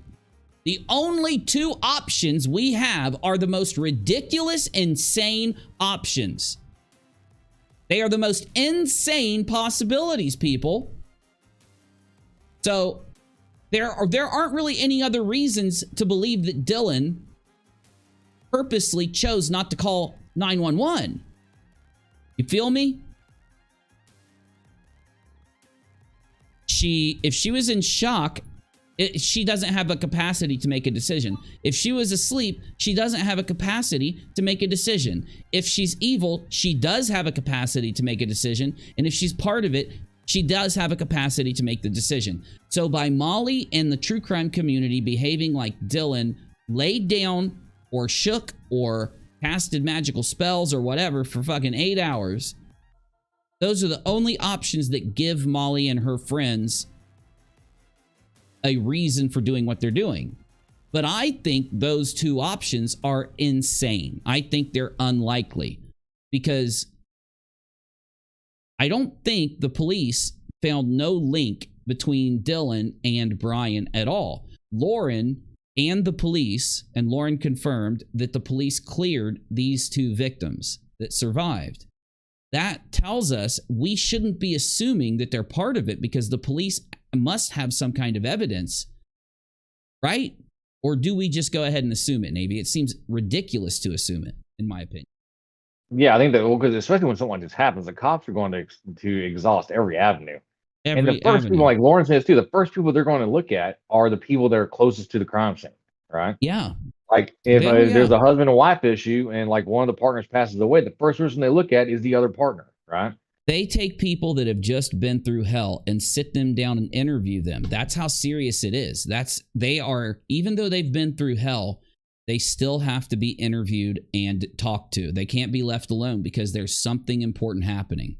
The police lose very big opportunities if they don't interview.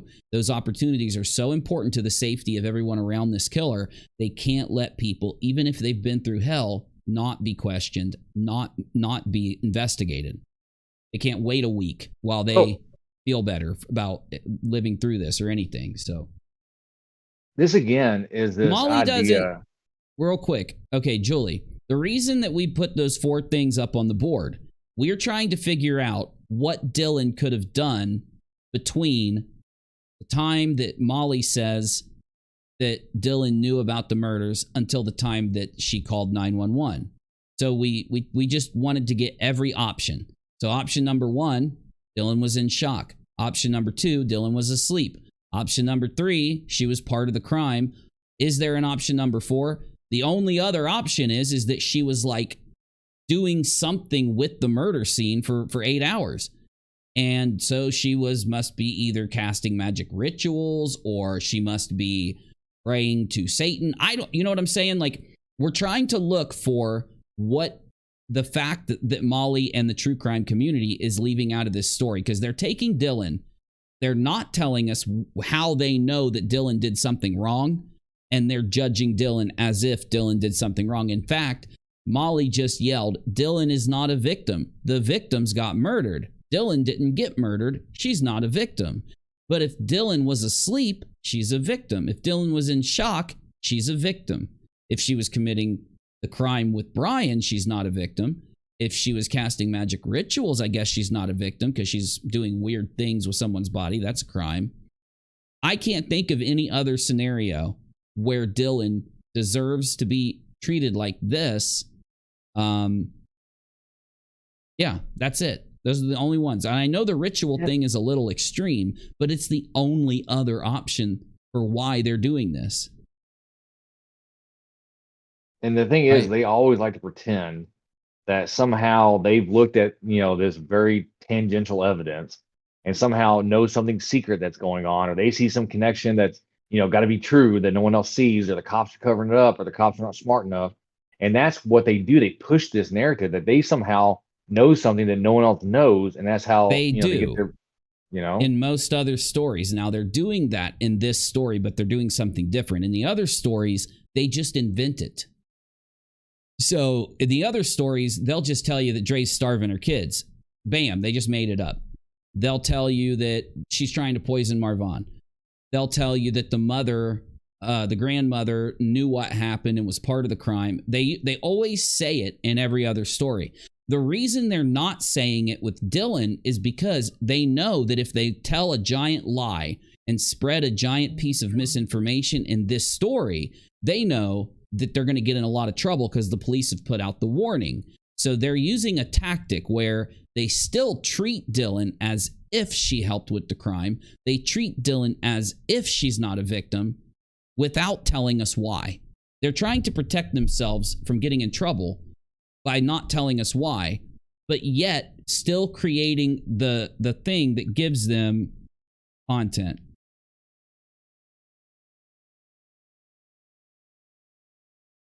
Yep, agreed.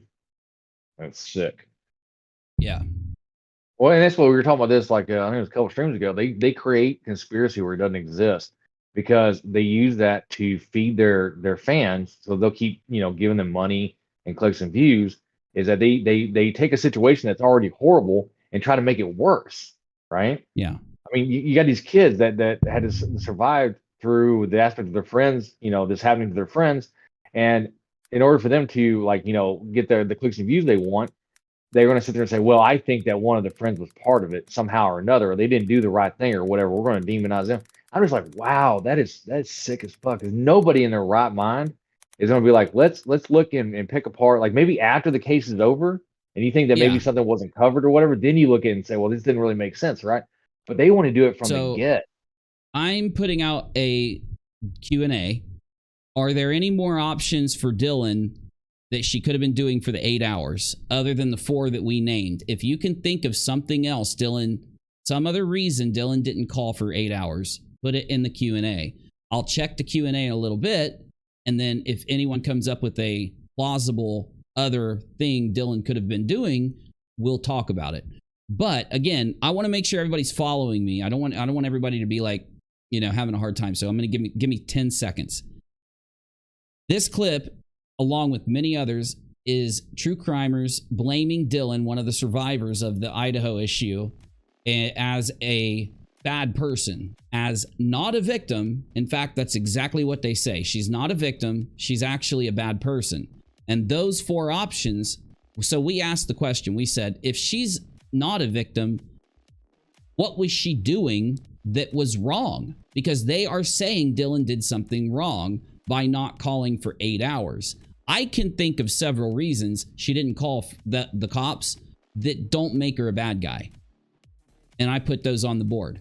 I can only think of a couple reasons that she could have been worthy of their hate for not calling. And that's what that Q&A is.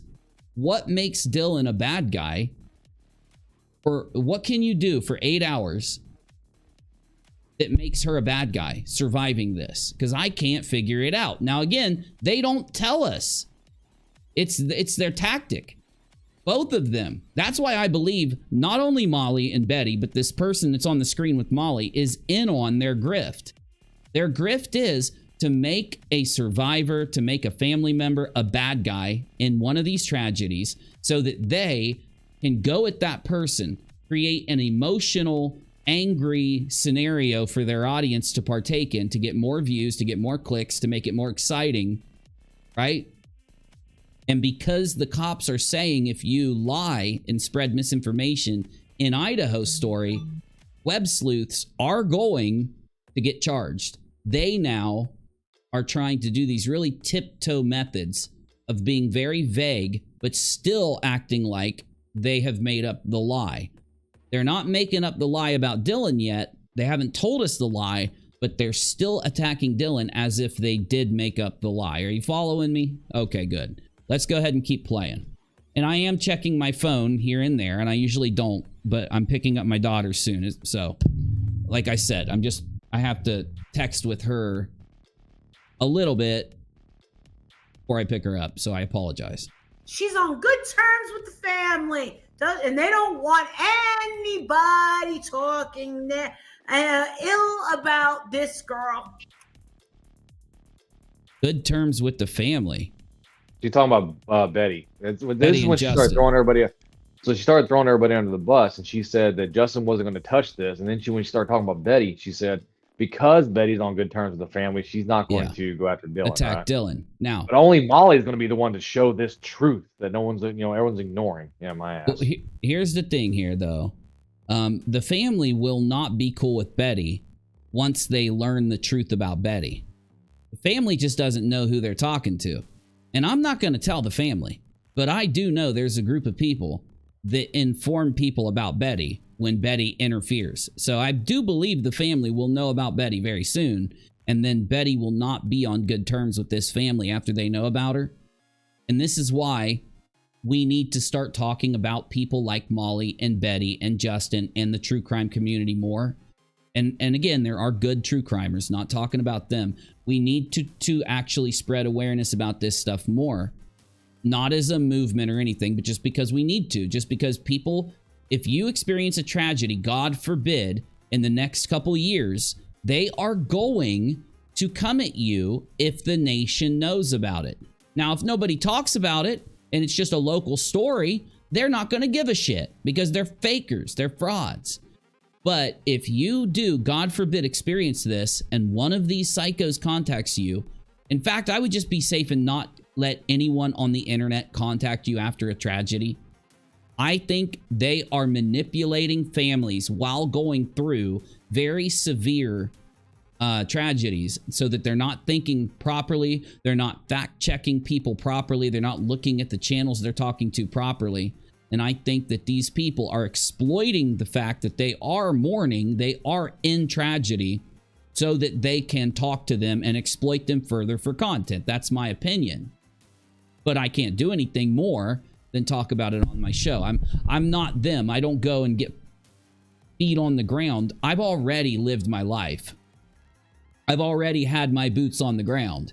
I don't have to go fake at a crime scene to seem, to fulfill myself like Betty and Molly and all these people do. Okay? I do feel that just doing this on my show is more than enough. If it gets attention, it does. If it doesn't, it does. I have to live with that. If I'm a better YouTuber, maybe I'll get more attention. They think they can demand the attention, and if you don't give it to them, they can do stunts to get the attention. They can lie to get the attention. These are all problems that we have with them, but I'm going to shut up and play the clip. They piss me off, obviously. Right fast. I think if you look down at the bottom of General, I think Julie was asking if she could pop in right fast to give her theory and pop out so she can go to bed. Yes, I'd love to have you. Jump in General, okay? You got to go into General and I'll pull you in, okay? Let me tag her.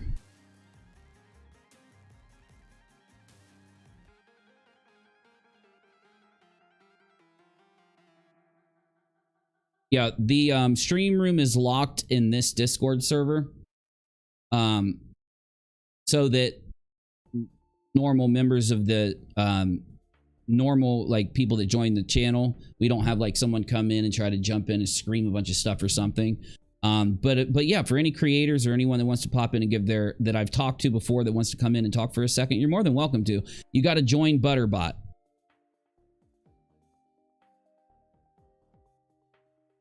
Julie might have left, but oh no, there she is. Okay. Okay, give me 1 second, Julie. I've got to give you... try to talk for me, see if it'll let you. Try to unmute yourself and talk.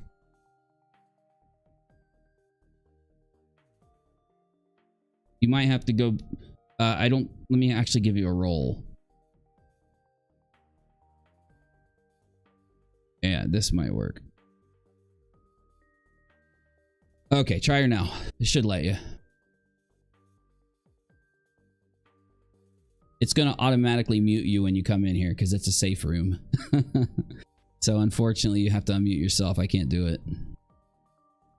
While you get that figured out, just jump in as soon as you get unmuted. You might have to change to push to talk to be able to talk in here. We don't allow voice activity in here.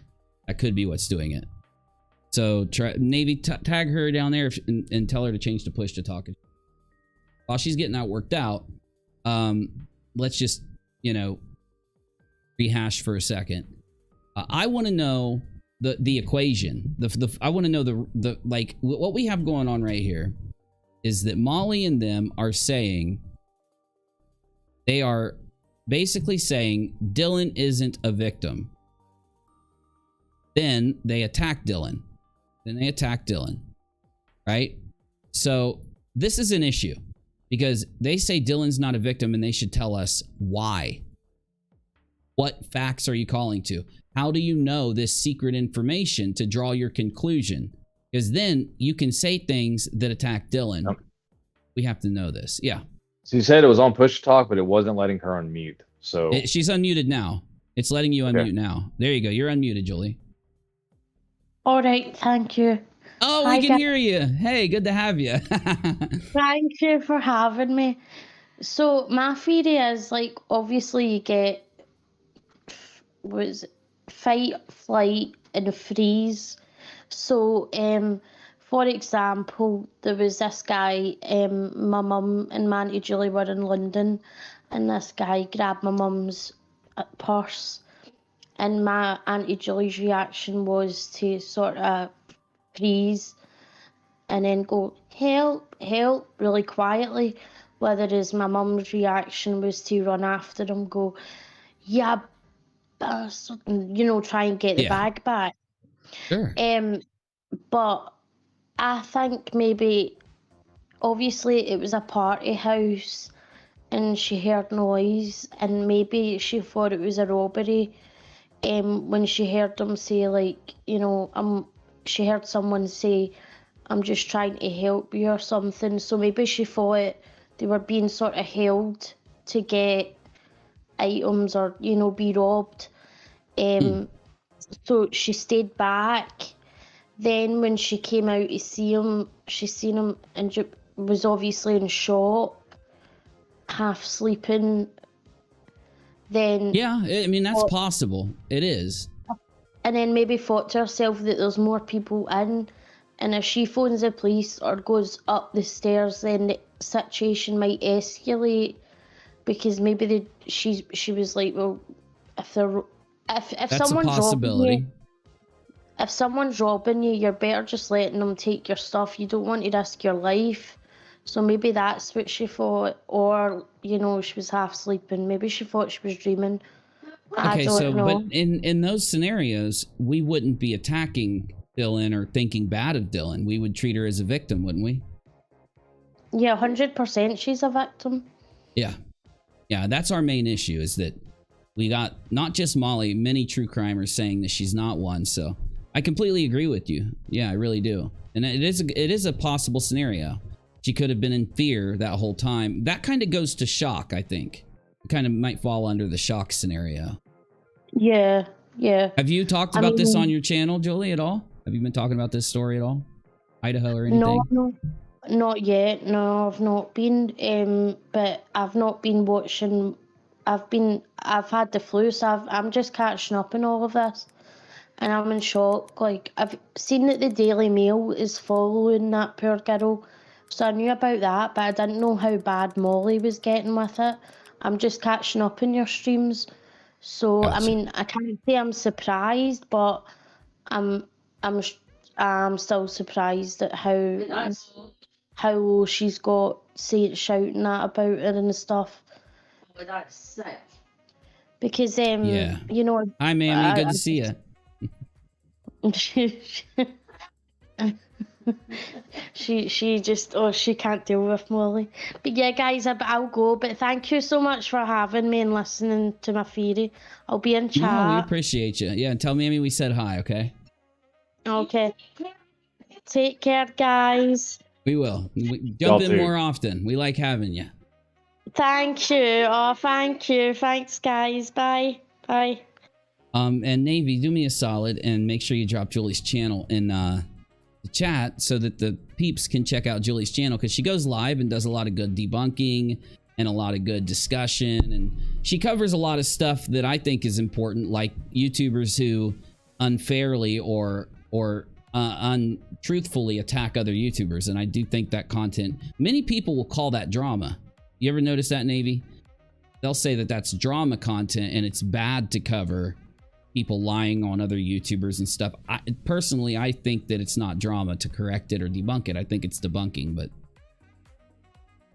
Well, it's criticism. And that's the thing, is like when people are out there creating drama where it doesn't need to be, when they're out there pulling on the heartstrings to get people to donate to fraud raises, when they're out there, making something out of nothing, right, in order to get more money sent to them, it needs to be criticized and called out. That's not drama. That is calling out the drama and criticizing the fact that they're doing this for nefarious means, right? I completely agree. Definitely.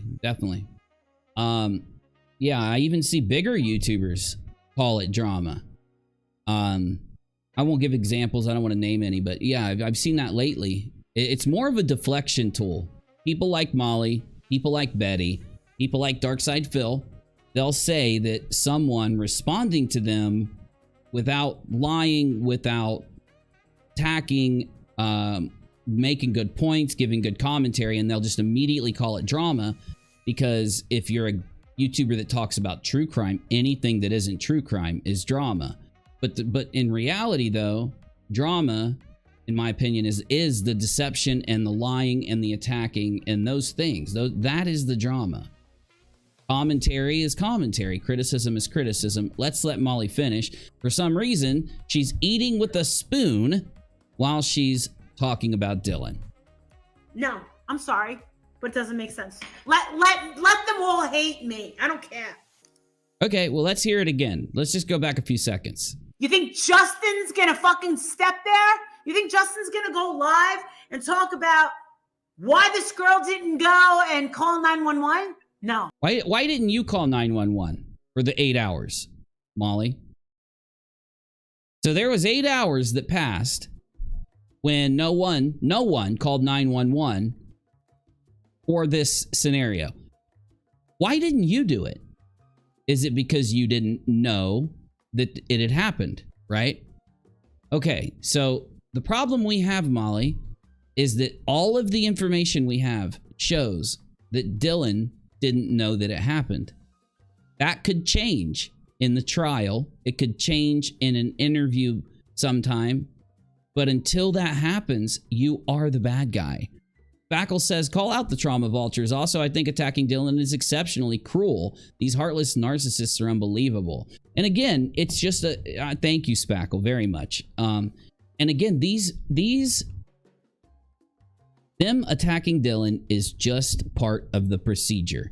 It is them finding a family member, a roommate, someone very close, turning them into the bad guy, because they're the only content on YouTube that will deliver that to the people that buy it. You're not going to find other YouTubers doing this around Idaho. So it gives them a very unique clickbait opportunity in the Idaho story.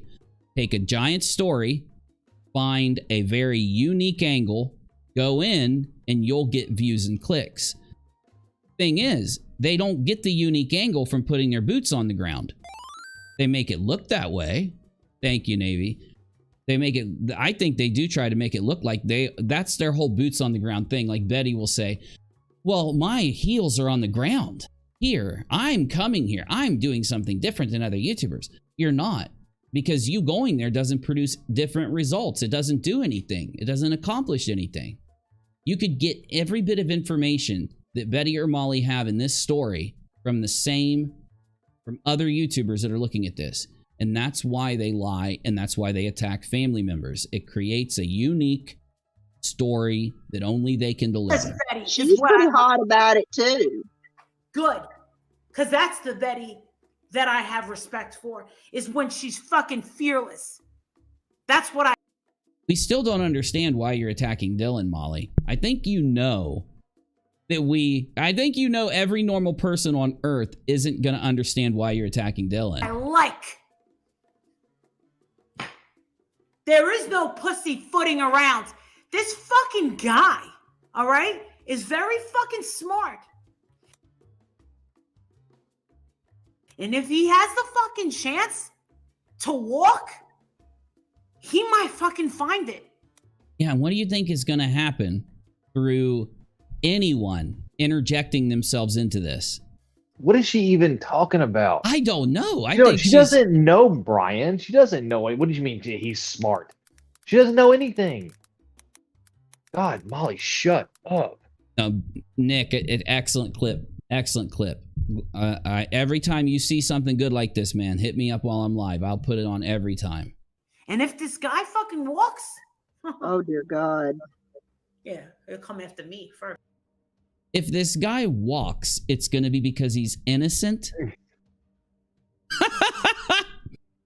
What does this mean? If he walks... What does she mean by that? So I am mind blown. I feel like Molly and Betty are only acting so insane because they can't protest and they can't do their normal grift. And it's thrown them off. What we're seeing is them thrown off of their normal grift. They don't know how to keep the grift going, and it's starting to fall apart. This is their grift falling apart. Do you really think their audience is buying this bullshit? Apparently. I know there are people that in the chat that sit there and placate Molly, but they're not agreeing. They're not going out researching this case, coming to the same conclusion that Molly is. They're placating Molly. They don't count. If Molly said that she wanted to go to the moon, they'd be sitting there like, oh, you'd be such a great astronaut, Molly. They don't count. Okay? I'm talking about real people out there who hear this stuff. They're going to think, wait a minute, Dylan is a victim. And I think that's why their channels are suffering, right? Exactly. Like, especially her. They have to prey upon the greater YouTube audience. That's what they did with Dre. They went and said she starved kids. They said she tried to poison Marvon. They said she was evil and clickbaited people into a viral scenario. Now, they can't do that here, and that's why they're falling apart. Well, because she's trying to, though, right? She's trying to do the same thing. She's trying hard. With Dylan, right? Like somehow she's going to find something. That the thing with what Dre and Vaughn did, you know, there are like people on both sides. Yeah, it's good. Yeah, it's bad, right? So you can sit there and kind of see where, you know, you can understand there being some resistance to certain things. It's so crazy. It's but so she's cringy. like she's trying to find it because that's what she does. Where's right? the lull meter? Like, and tell me again how Molly hasn't lashed onto another female to call out as evil and bad. Once again, it's another female that she's calling out as evil and bad, right? Yeah, she does tend to only grab Molly's victims, because they seem to always be female. Very true. I don't think I've like from grandmothers to wives to like college kids, like they're always female. Hold on, Navy. I would make a great astronaut, Pixel. I really would. No, that was really good. That's a good comment. I like that. No, you're right. You're absolutely correct. She has no problem targeting females and children. She rarely attacks males. Maybe that's why she came at me in the way she did, because if I would have been, she went way harder at nonsense, you know? Yeah, but you take your phone, you can hide. That would be I actually would love to do that. Jessica. In the closet, you whisper, I know people that there's been people who will like call 911 and pretend that they're ordering a pizza. Okay, what is this idiot saying? Closet, you whisper. He might fucking. Oh dear God. Yeah, he'll come after me first. Who is this dingbat who is once on again, there you go. screen. The victim, the fucking victim. That she's making herself the victim again. It's some Patreon of hers, I think, that she lit on panel. Their name makes it look like they have a true crime channel, though. Yeah, but you take your phone, You take your phone, hide in the closet, and you hide in the closet. Like, this literally came out of this woman's mouth. You take your phone and hide in the closet. You whisper. I know women. I know. She's saying Dylan should have hidden the closet and whispered. So she is saying Dylan was in shock. Stop and scared. Watching TV. I swear to God. They literally look at this like some type of literal, like, what's that? Lifetime movie network, true crime. Yes. Movie. That's what they look like. Like, reality is nothing to these people. They live in a different world than the rest of us. What's scary is that there's a pretty big number of these people out there. Before they discussed this, right? They went and watched Taken. Yeah. And we're like, well, if this was going to happen, you're going to hide under the bed and call your dad. And you know what else? And he's going to say that he has a certain set of skills. Okay, this whole thing. You know that in the military, like, engagements happen in seconds. They don't happen like in the movies. It's like 10 minutes of everybody shooting all over the place and everything. It happens in seconds, okay? And murders happen in seconds. And you got to think, this guy went in there, and from everything I've learned about this, he either possibly had bumped into one or two of these people or just targeted them. One of the two. And that means he went in with this plan. He's going to go in, he's going to do this quick, and he's going to get away, and they're not going to find out who I am. Right? That means it happened literally. How long would it take you to walk up a flight of stairs, go in maybe, 5 seconds per person, go down to the second one, 5 seconds per person, and walk out? Let's go ahead and multiply that. Let's say he had a couple issues, so let's give him 15 to 30 seconds per person, which I find incredible. I don't know how it would take that long. Did you see the knife this dude had? It was a Marine Corps K-bar. Have you ever had one? I have owned one of those. I've owned one. Yep, I've owned one. Yep. I don't have it right now, but I think it's at my dad's. Brooke K makes a really good point. No, I do have my K-bar. Go ahead and read that out. I want to go get my K-bar. Yeah.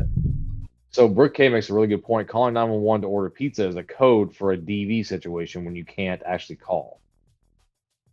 So that actually makes 100% sense, and that this woman who's on panel with her is out of her damn mind.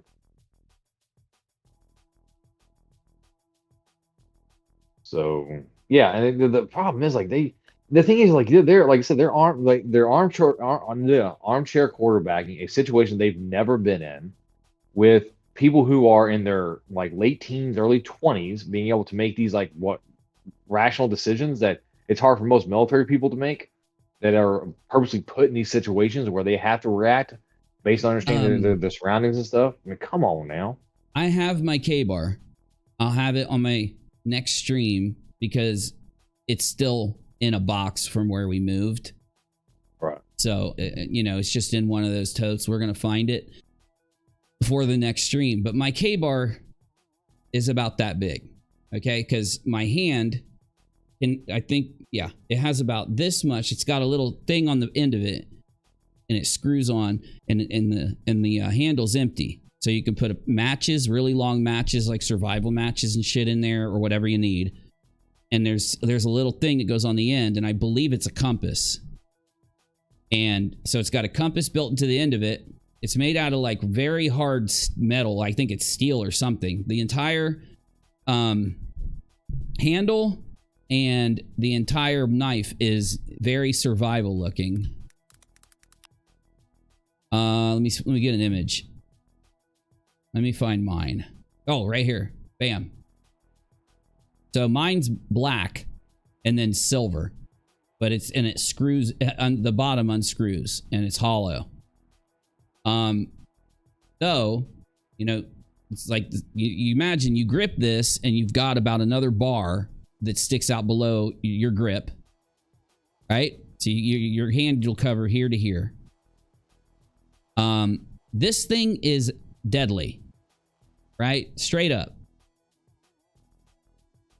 So they are super sharp. They will cut through anything like a knot through butter, like a hot knot through butter. It's okay. They're yeah, amazing. But like a lot of people look at knives and they think about how this works, right? What I want you to do real quick is just imagine if you had to kill a deer with this, right? You're bow hunting, you hit the deer, but it's still alive. Okay. Now, this thing is long enough to where it can go into with not as minimal force as you'd think into the organs and cease the function of the organ. Got me? And what I'm trying to say to you is, this isn't like a little tiny Swiss Army knife where you have to like actually wrestle with somebody for a good minute before you can. This is immediate, right?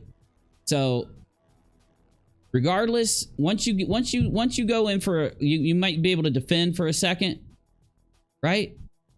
But those defensive wounds will and whatever wound, when you get a defensive wound, you usually still take one to the body, because your arm, it'll you know, go above or below. You're trying to knock it away. All it takes is one or two, and then you end them. All you got to do to end them is hit them in one of the spots. Okay. So what I'm trying to tell you is, it was very quick. This didn't take. I'd be shocked if I read that it took minutes for this whole thing to happen and end. Now, here's the issue I have with Dylan. So let's say that it took 3.5 minutes because he went upstairs, 2 people, downstairs, 2 people, and left. If it took between 2.5 to 5 minutes, where only there will be a couple noises that may wake up Dylan. Let's imagine that Dylan did hear a noise and she came out of her sleep and then she's listening and she doesn't hear anything else. In fact, that might be why she saw him walk by. I keep wondering why how she saw the man walk by. What if she did wake up or heard a noise while she was dazing and didn't really realize what it was and just saw this guy walk by? In that scenario, that's why I've been saying it doesn't really make sense for Dylan to be the bad guy. Because I don't think that Dylan did anything wrong, but anyway. Okay, I'm done. I know I'm rambling, but these people are just... I tried to give credence, the most minor bit of credence to what they're saying. Every single time I waste my time, I need to just laugh at them. People that... There's been people who will... like call 911 and pretend that they're ordering a pizza. Okay. I need to play a clip to respond to this woman. This woman right here.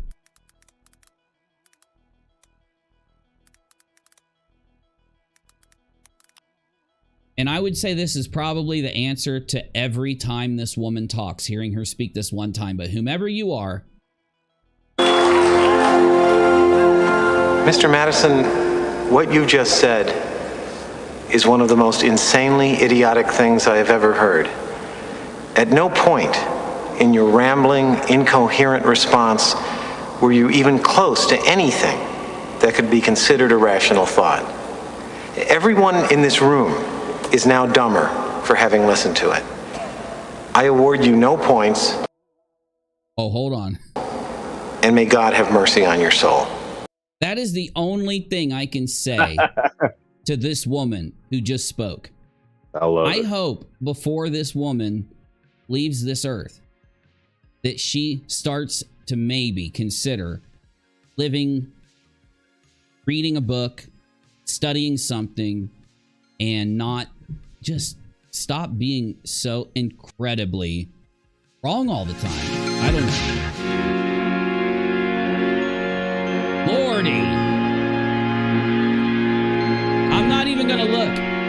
I don't even want to rewind the video and look at the channel name or anything. Dear God. Dear God.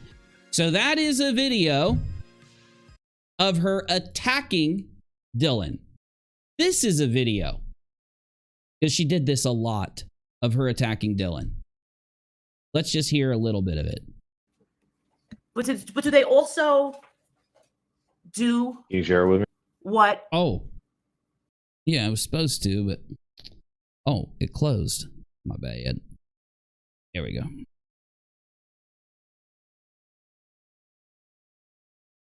Talk, Molly.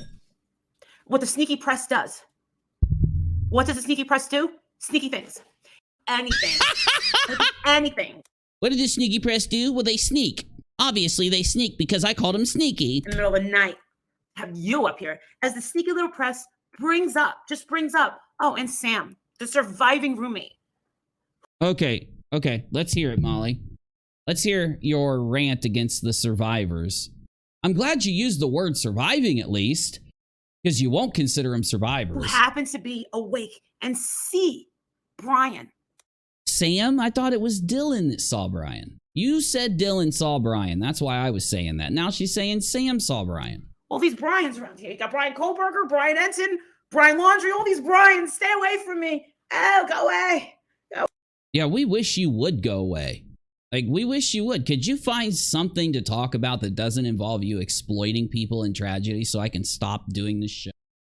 I'd love to go back to a different topic. I can't trust any of y'all. Dangerous. Go away, go away, go away. That is exactly what those Bryans would say. Every one of those Bryans would say that if they met you. Hey, go away. But they sneaky. And what do they say?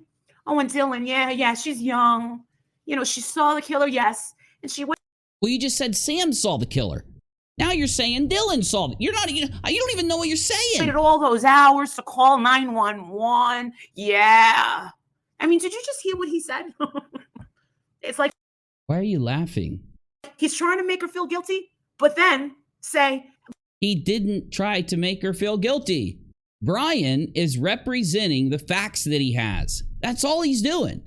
If the police come out and say that Dylan didn't do anything wrong, Brian's going to say that. If the police come out and say that Dylan should have called the cops earlier, the police are going to say that. But it's so wrong for the people online to.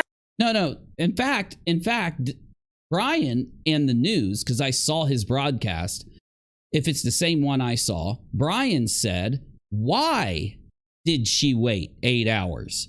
He didn't say it was bad. He didn't imply anything. He said, why? We don't know what made her wait the 8 hours. We don't know when we will know. I think we will know, but I don't know when it'll be. And you are assuming. To make her feel guilty. Those trolls. You know what assuming is, Molly? Your entire existence. Trolls. They really shouldn't be making her feel guilty. Do you see what Brian is? Yeah, you really shouldn't be making her feel guilty until we have more information. And even if, what good does it do to shame a 19-year-old who saw a murderer walk by? What good does it do to shame her? Why? Again, you can't tell us why. What are you trying to do? Make it to where every 18 or 19-year-old in the future calls 911 anytime they see a creepy guy wearing a mask or if they hear noises. That's what you want to change in the world? Saying, but it's okay for me to sugarcoat making her feel guilty. Good old Brian Ensign. That's not what he did. You're lying on Brian right now. You are lying on Brian. Brian literally said he read the affidavit. So he said, now we finally have details of what happened. Read parts of the affidavit that he thought was relative to the audience and then said, we still don't know. Or he said, why did they wait to call 911? That's it. He didn't imply or sneak diss or any of this. Where do you get this shit? I don't know. Can I pull that up for you again? Yeah, can you play it, please? Let's see if you I don't can. ever play anything. Shit. See, I don't understand. Wait, what was I just? Was I watching? Yeah, Jessica. I was. All right. So let me see. Is there a way that you can? All right. Brian Ensign. How do you know what you would just watch? Or here it is. Julie's sister now, Olivia. Thank you so much for being with us tonight, Olivia. You know, I remember. Oh, well, I haven't seen this part yet. I haven't seen him talk to the sister Olivia. I know what the original broadcast said. Let's hear what Brian said here. From when we first started communicating, when all this began, I want you to listen. This is what I'm listening to. That this was going to be a stranger. And I thought it was a stranger too. You were right the way that all this played out. But what did you think when you first learned that Brian Kohlberger was the suspect? I think we always presume, innocence. I don't think it really hit me until the affidavit was released, and I was able to kind of read that and process that, and then not only have a name and a face, but the beginnings of a case against him. Let me slow this down because I really kind of want to hear Brian. I don't want to hear you, Molly, but I have to. You have been working so hard behind the scenes, and I don't think a lot of people realize that. Running Bear, you're absolutely correct. You are absolutely correct. In many ways, your dad has sort of been the face of the family, but since the beginning, you've been digging into You were just listening to it? trying Can you shut up, Molly? to find leads and sending things to the police, and you told me... It's so hard to watch this with you, Molly. You make it so hard to watch TV with you, Molly. That, you didn't... It'd be nice if Molly would come and sit and talk to us on our show. It would She accomplish makes a want to lot. punch the screen.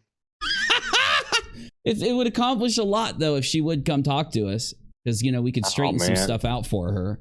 She's so full of shit her eyes Lord. around. feel like you would be able to really grieve until there was an arrest made. Yeah. So when is it going to say, when is Brian going to shame Dylan? When is he going to sneak diss Dylan? Do you feel like now you're able to do that? I think my family as well as myself are starting to get there, and it's kind of an odd time to do that. Is he interviewing the sister that's an actress that was in the horror movie? Maybe that's the only sister, right? That's Her name's, like he Brian's said only Olivia. sister. Well, I don't remember her name, but if it's Brian's sister, then yeah, she's the actress. Yeah. Chat. I know Lauren would know. Kaylee has sister. Oh, this is one of Kaylee's sisters. It's a sister of a victim. Okay. Being that Navy with the boomer jokes. They're called dad jokes. We're not boomers here. They're boomers. It doesn't make it wrong. It doesn't make it wrong. I'm just saying. Exactly. I know we're boomers. I like being a boomer. we still have such a long road ahead of us, but the relief that we all felt having a suspect in custody was, it was like, I can't even describe it. Like the Yeah, that would be a really excellent feeling. I can really sympathize with her on it. weight of the world was lifted from our shoulders. It's not over yet, sweetheart. Process now, though. I mean, How do you know? How do you know? Molly, how do you know? that's, your dad has told me that. So much more. You don't know. Stop. It's offensive for you to act like you have some kind of knowledge on. Overwhelming to think about the fact that you guys are going to have to be in court. Do you plan to be at the hearings? Of course. Yeah, every single one. Of course. She could say no. One thing back to the affidavit that I think a lot of people were surprised by was the fact that one of the roommates was awake. I've heard this. I've heard this. Yes, I did hear this. I saw a clip of this, and I don't think he shamed Dylan, but maybe I misheard it. Maybe I misheard it. Maybe maybe Enton does sneak diss Dylan. When the killer walked by, and the 911 call wasn't made until hours and hours later. Do you know any more about why that? Oh my God! I literally remembered it. I said he asks. I said he asks. He didn't diss. He asked. How is that a sneak diss? Oh God, get Ms. Williams out of here. Please, God, do not bring... Why are you doing this to us, Molly? Why? It's hard enough with one dingbat running their damn mouth on stuff they have no knowledge about whatsoever, acting like they're experts, acting like they know everything. Lord, save us. I don't have any other information for that. What are you talking about, Molly? Where is the sneak diss? Where is it? Where is he shaming Dylan by asking? He's asking, gee, Molly, gee Willikers, Batman, you know what, Molly, if it was true that we have enough information to shame Dylan right now, or to think that Dylan did something wrong right now, why didn't Enton ask? Why didn't he say, are you angry that Dylan didn't call the cops and just sat there? Or are you mad that Dylan kept peeking out of her room at the bodies, deciding not to call 911? Or why didn't he ask the questions that make sense based on how you're acting, right? Okay, I'm sorry, guys. I'm fucking. I need to shut up. I do know Dylan is really young, and she was probably really, really scared. And until we have any more information, I think everyone should stop passing judgments. Thank you. Oh my God! Even the sister of the victim says how she feels, which is completely I was going to say subjective, but I don't want to be wrong. But she's completely giving an opinion. Okay, she's saying, well, I mean, she waited hours. She's young. We need to stop passing judgment until we know. You don't know what you don't know. So not only did Brian say the same thing that me and Navy have been saying since you guys started doing this, but the sister of the victim. So why are you going to ignore Brian and the sister saying stop passing judgment on Dylan and act like it wasn't said, but pretend as if they're sneak dissing Dylan? Because you're creating a narrative so that you can attack someone involved with this story. you do in that situation. Yeah, absolutely. And there's people online, obviously. Excuse me? Jesus H. I could barely hear Hey, her. Molly, no, Molly, there's no excuse for you. I'm sorry. There isn't. There's no excuse for you. Yeah, absolutely. And Yeah, and so Inton responds, yeah, absolutely. people online, obviously. Excuse me? And it's almost like Molly is trying to interrupt Brian here. There's people online. It's totally I said I. You're going to tell me that when Brian Inton says it's totally inexcusable to attack Dylan, you're going to yell at someone in your chat.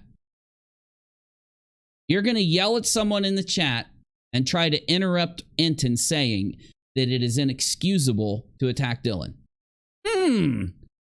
Gee, could you be any more dishonest? Did you see this? Did you see what I just saw? Did you see this, Navy? Did you see what I'm seeing here? Oh, and the scary thing is, it doesn't surprise me at all. This is what she does. She interrupted Inton because Inton debunked her. Inton did not sneak diss Dylan. Inton said, we shouldn't be judging Dylan right now because we don't have enough information. He agreed with the sister. He said there are people online. Ironically, the person playing the effing video, Molly, is attacking Dylan, lying about Dylan, and she plays Brian Inton and the sister of the victim say that it's wrong. And she decides she's going to try to yell and pause it and attack someone in her chat at the exact moment that Inton says this. Because she didn't want her chat to hear Inton saying it. She didn't want the chat to hear the lie. You lied, Molly. Are you going to correct yourself? Are you going to apologize to Dylan? Are you going to say that, you know, you shouldn't be attacking this woman? What are you going to do? Let's hear it. I wasn't covering this case. Oh, no, you're going to try to change the subject all of a sudden?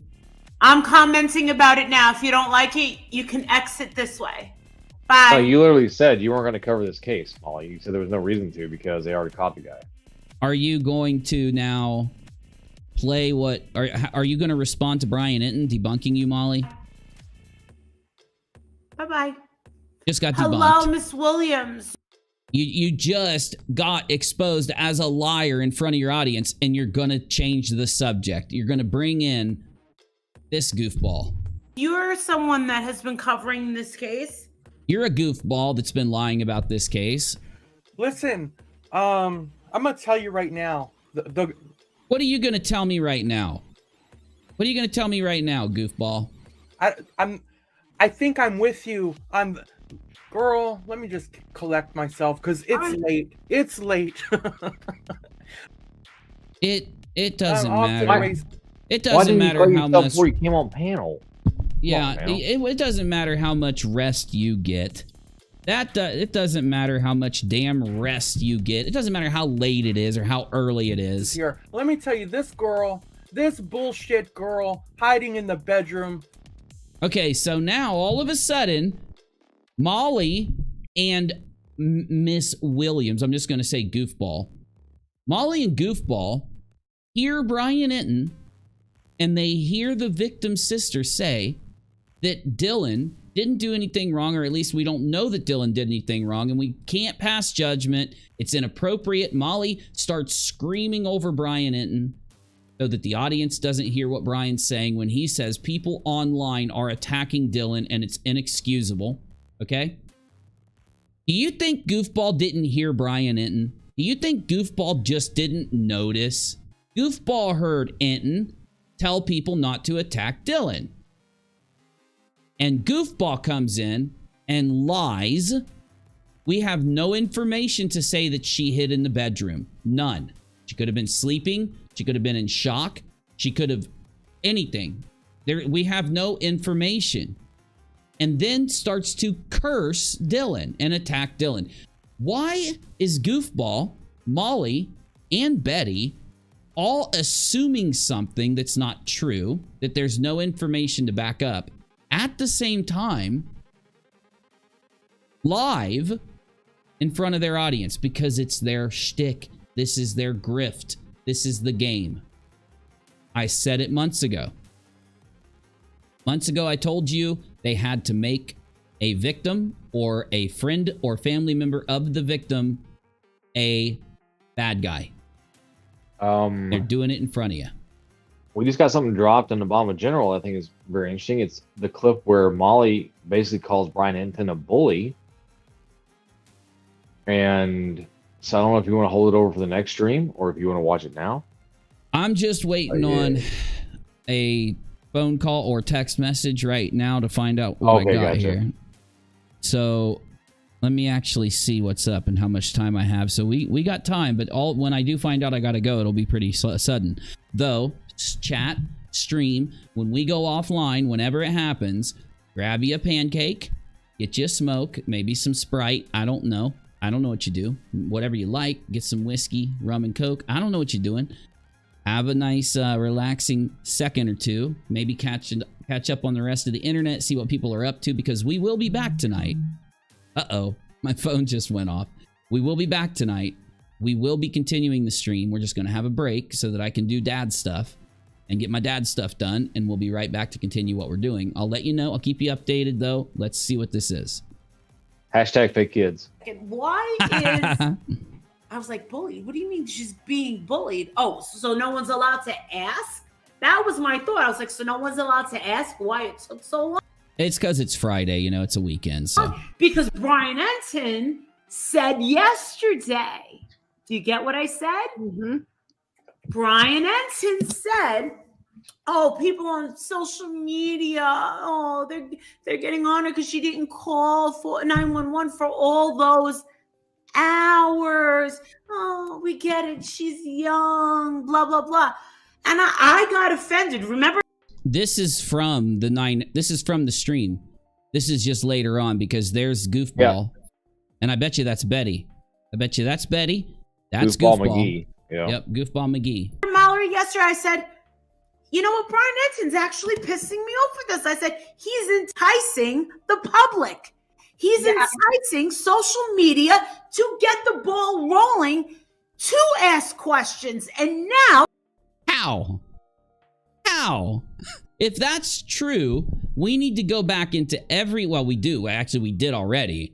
We've already done this. But if that's true, you shouldn't be mad at us when we took you lying and shit. And because that's not what Brian's doing, but you were doing it. Well, way before this even became a thing, like when she was talking about it, like I remember being at work and people were already asking that question, right? Yeah. Why did the roommate wait so long and all this kind of stuff? That was already out there. It wasn't Brian doing it, because I guarantee you they weren't watching Brian Enton. They were just reading the things that were put out there by the mainstream media, and they were like, why did the roommate wait so long? It wasn't accusatory. It was just like, that just seems, I don't know why, right? And so it wasn't Brian doing anything, and it's definitely not you perpetrating a lie, Molly. It's almost like she knows she's in the wrong, and she's making an excuse. It's almost like she's making an excuse for attacking Dylan. Hold on. What does she do? Well, real quick. it's almost like she's making an excuse for attacking Dylan, trying to take all the attacks that she's had against Dylan and roll them over to Brian Enton and give an excuse and a reason for it so that she can start supporting Dylan. It's almost like this was a big lie and a big narrative and a big narcissistic manipulation. Because I've got a clip right here of her supporting Dylan, and this is after the clips we just watched. The whole thing's going to be, I never would have questioned Dylan if it weren't for Brian Enton. Well, that's what she said there. Yeah, she said that in that clip. She's basically... Okay, hold on. Oh, actually, I don't know if we have to go offline now. Okay, do me a solid. Can you talk to the chat real quick? I'm going to call and make sure. Is that cool? Yeah, sure. Yeah. And Molly does this every time. She makes these crazy claims and then figures out how, when people give her backlash for these crazy claims, how somehow it was someone else's fault and she's just the victim of somebody else making something and she ran with it. You know, this, that, and third. She is literally one of the dumbest people I've ever seen, ever. She doesn't back anything up. Like all these claims that they have, they always make these claims. Her, Betty, and everybody else make these claims, and then they won't back them up. And it's kind of interesting now that she has thrown Justin under the bus and Betty under the bus for the same thing, right? And I'm kind of wondering what's going to happen because it's all she does. Like she's like it's kind of like, you know, she can be a reality. The reality TV star aspect is a lot like the Howard Stern aspect of the shock jock to an extent, right? That's what reality TV is to an extent. It's this shocking, you know, things that's going to keep you watching, like, you know, Real Housewives or, you know, whatever reality TV shows out there. The thing that keeps you going is the shock aspect. And so she's kind of becoming she kind of wants to become a shock jock.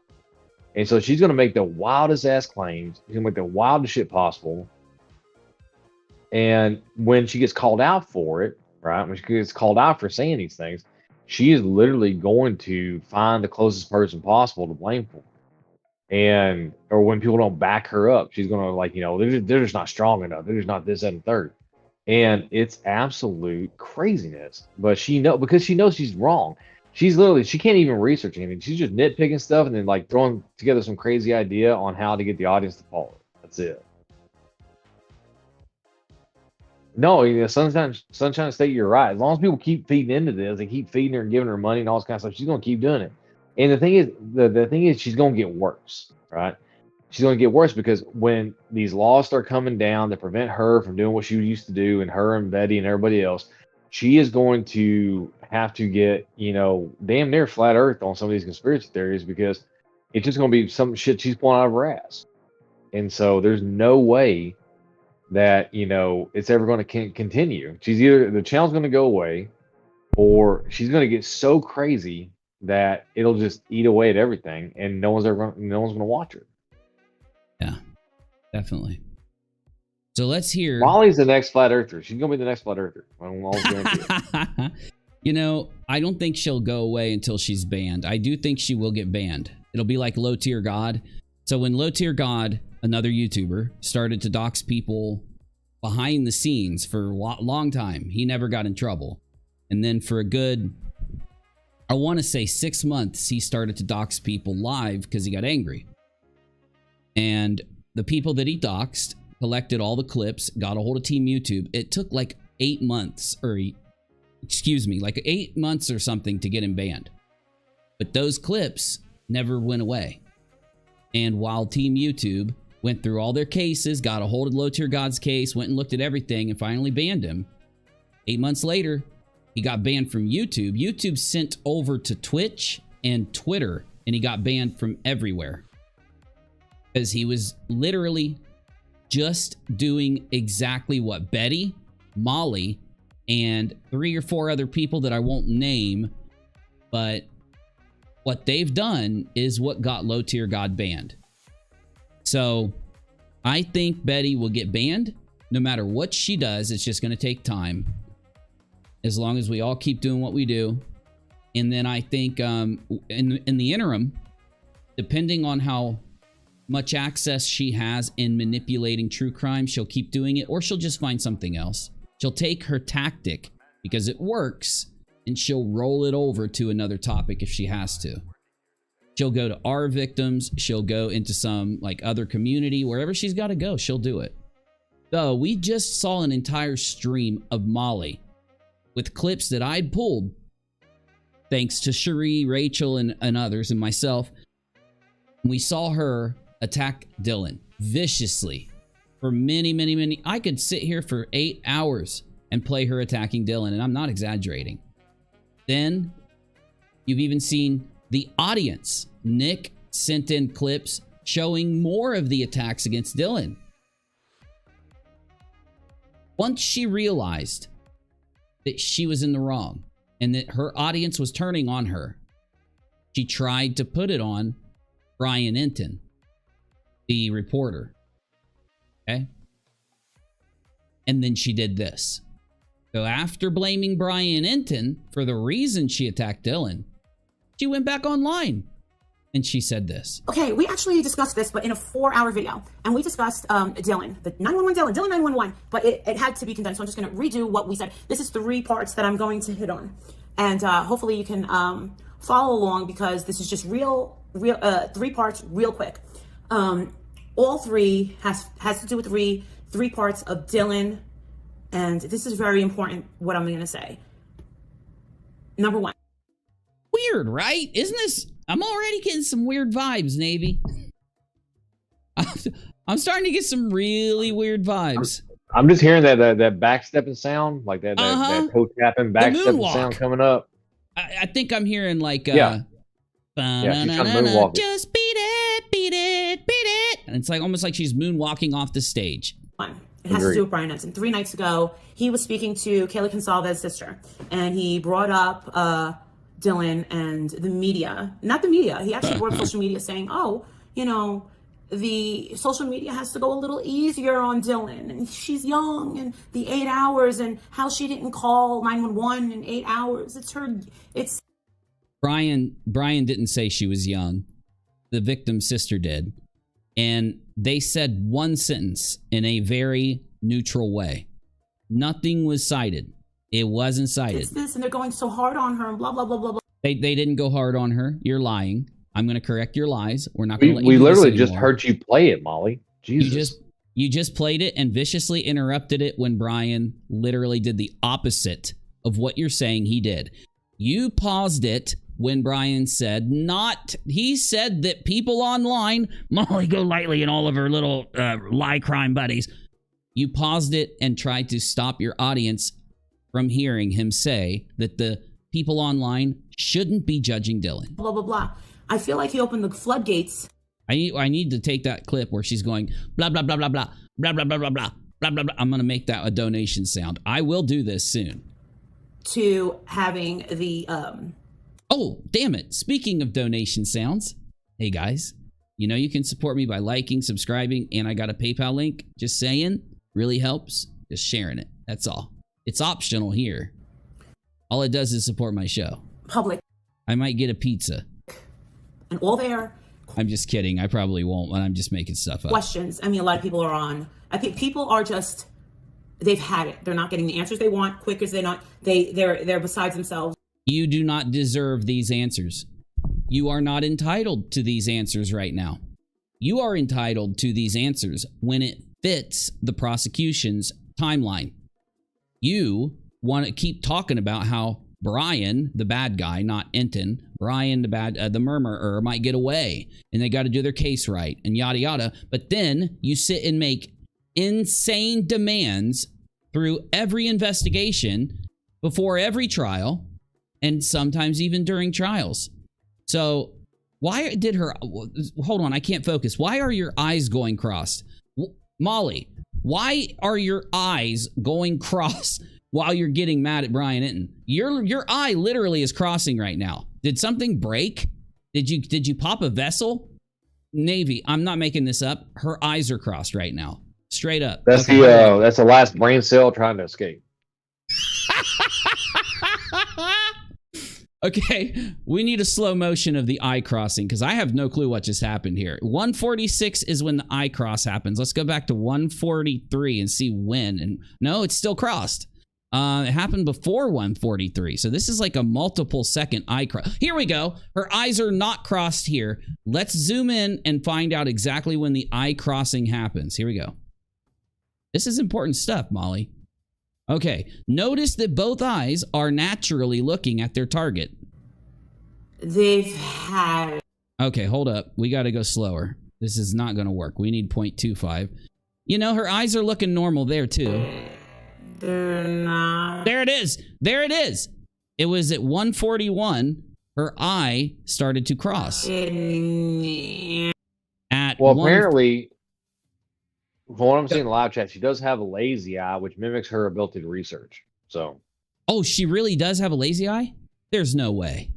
I've been watching Molly for 4 months. I've never seen a lazy eye, ever. Ever. What? So did it become unlazy for a while? I hope so. I don't want her to have a lazy eye. Running Bear says it looks like a stroke at times. It really could be. So I'll just say this, Molly, I hope that everything's okay. I like to criticize you and stuff, but I don't want you to have a medical problem. I'm telling you, man, I've been watching her for months. I've never seen a lazy eye ever. Answers they... Sunshine says that she is the lazy eye. You know, nothing's wrong with having a lazy eye. That's a medical term, by the way. It's not an insult to the eye. It's where the eye will sometimes move to the left or something because it's due to a muscular issue. Hold on a minute. Wait a minute. Can we talk about this yet? I think it's been long enough that we can actually talk about this. Okay, we're going to actually stop this because we do have to talk to you about something involving Molly and Betty that I do think is very explanatory to some of the things that have been happening lately. So there's been a conversation going on with me and my mods and some of the viewers for a few months now. And it has to do with the kind of, what do they call that when your face goes numb and you can't move your face? I had it for like a week. Palsy. Bell's palsy. Bell's palsy. So as you know, Molly and BullHorn Betty both have Bell's palsy. And Bell's palsy is a medical disorder that I had a year or so ago, and I went ahead and streamed and I did videos. You can actually watch a video on UNIRockTv where you can see that my mouth, nose, and eye goes numb. Now my eye still moved, okay? So I didn't have a lazy eye or nothing. It was the muscles in my face. So I went to the doctor. He told me, like, look, this happens to people. It can be stress induced. It can be a tooth infection. And I did have a tooth infection at the time because there's a nerve that gets messed up. Either if it's because of a tooth, if it's because of swelling, it'll happen for like a few days or a week or 3 weeks, and then it'll go away. Mine was a week. So anyway, because I've had experience with Bell's palsy, I know some stuff about it. The rare form of Bell's palsy is when it's permanent or very long term. That's very rare. So only a small percentage of people that get Bell's palsy will have the variant where it's permanent. Now, Molly and Betty both claim to have Bell's palsy. I don't believe them. It's my opinion. It's not that I don't believe they have an issue. I do believe they have an issue. I think it's something different than Bell's palsy, or I think that they have there's something that happened to Molly and Betty that's caused just one little part of their mouth and nose area to be a little numb or to be a little inoperative, okay? And now that I see that Molly's eye seems to be messed up too now, which, by the way, I swear I've never noticed for months. I've got all these clips, and I have never seen her have a lazy eye ever. I had a theory. Because Betty and Molly both have admitted to very long-term drug use. Okay? The drugs that they use are drugs that are inhaled. You know what I'm saying? So I said to myself, you were very cute when you had bells. Well, thank you, Aussie Trisha, because I didn't feel cute. I felt ugly. So now it makes me feel better. Thank you. So the argument we've all been having, I think that them inhaling through the nose candy, is the thing that's caused due to prolonged nose candy use. Because it's with them, it's like one little area, and they both have it. Now, the reason I think this is not because I'm being mean to them. It's because I looked up some stuff on Reddit and some stuff on the internet, and I found out that actually does happen. That's not me.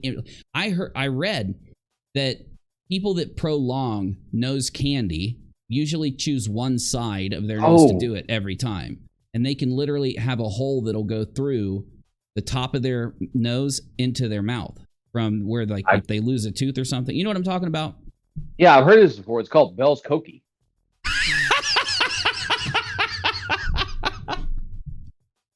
Oh my God, bro. Bell's Cokie. I like it. Yeah, so that's where I was going with this. I was trying to find the nicest way that I could say that now you'll say, why am I saying this about Betty?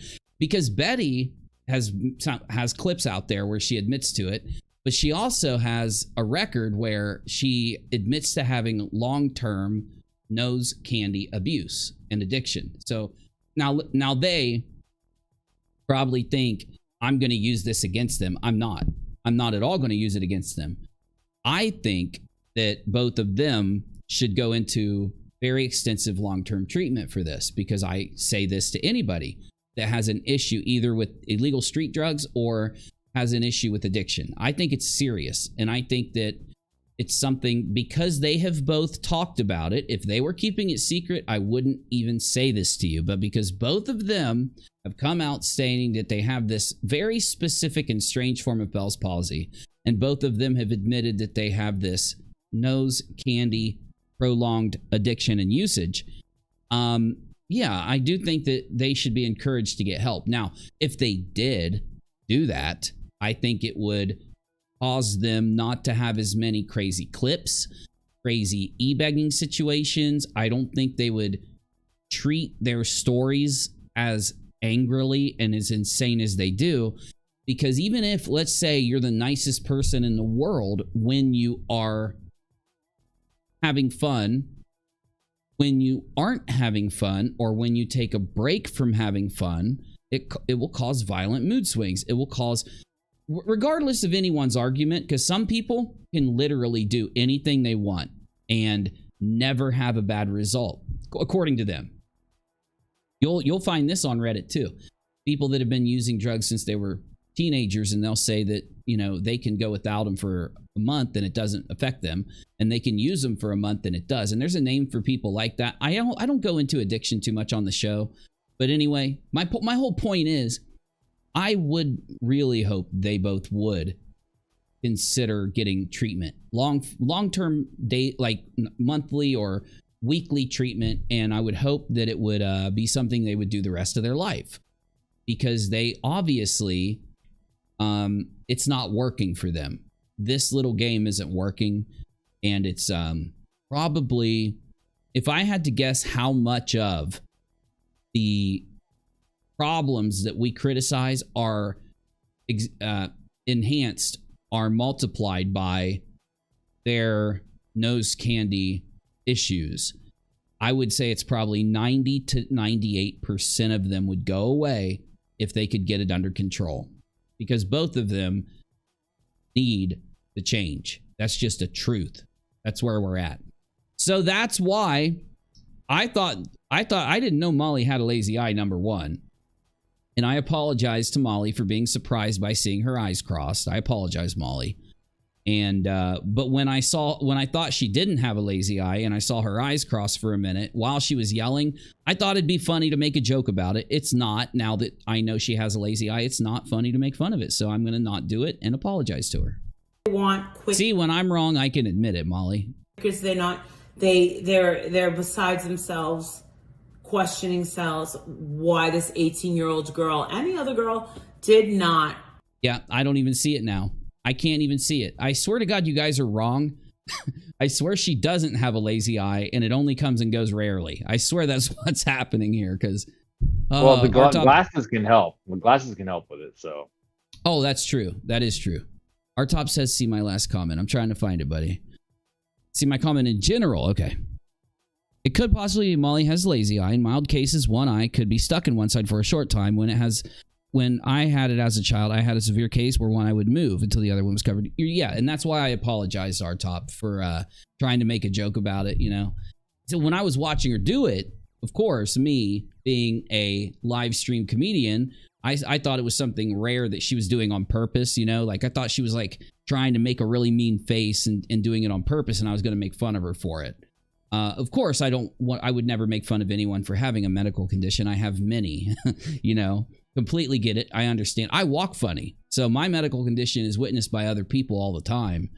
In fact, you know, people look at me funny sometimes because I walk with a limp, and I have for a very long time. So I completely get it. Trust me.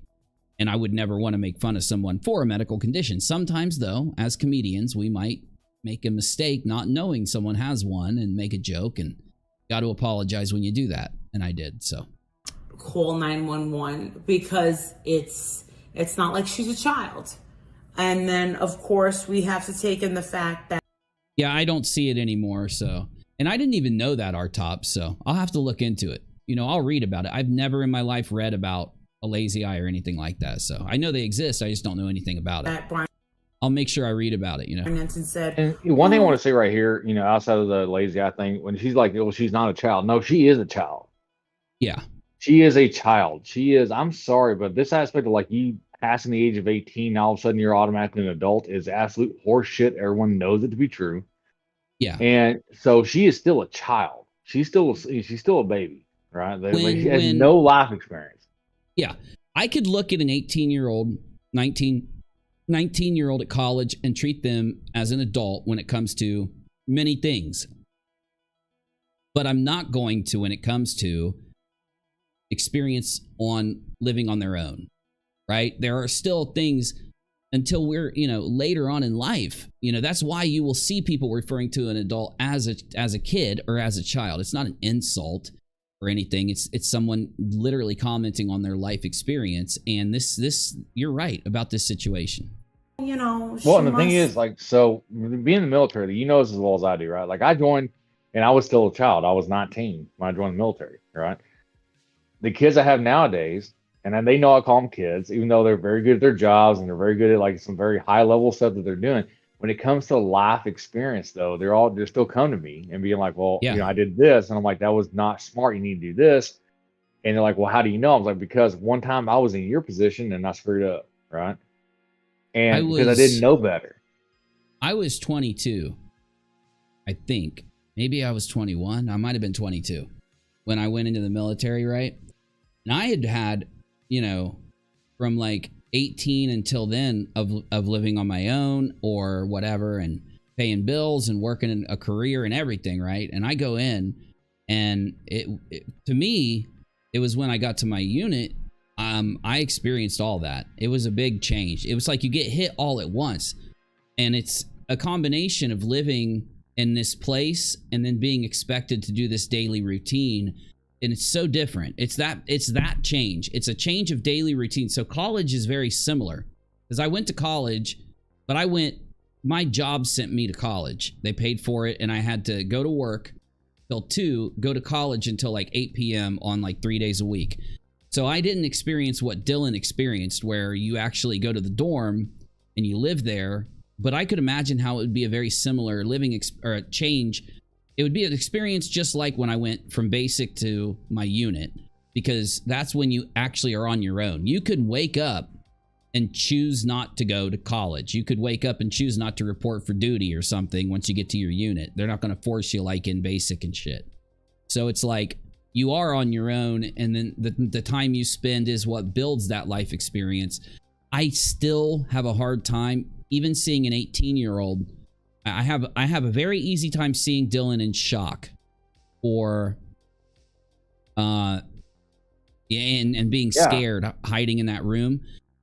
But I don't have an easy time believing that Dylan just was watching YouTube or, you know, went back to bed knowing what had happened. I don't see that at all.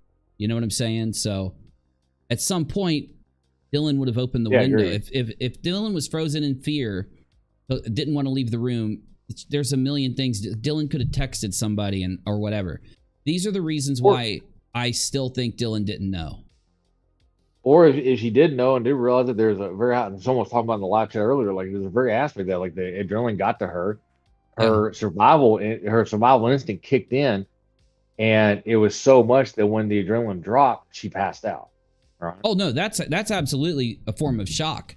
Exactly. That's why shock will do what it does to you, and shock will cause you to go basically primal, right? It's where people talk about like seeing, you know, blacking out, they'll being so scared that they kind of pass out. You know what I'm saying? Like all these things are shock based, and in a shock scenario, from feeling pain. Like shock does a lot of things. It's a protection part of the body, right? That protects your mind and the body. Like it'll prevent you from. It's like a physical switch.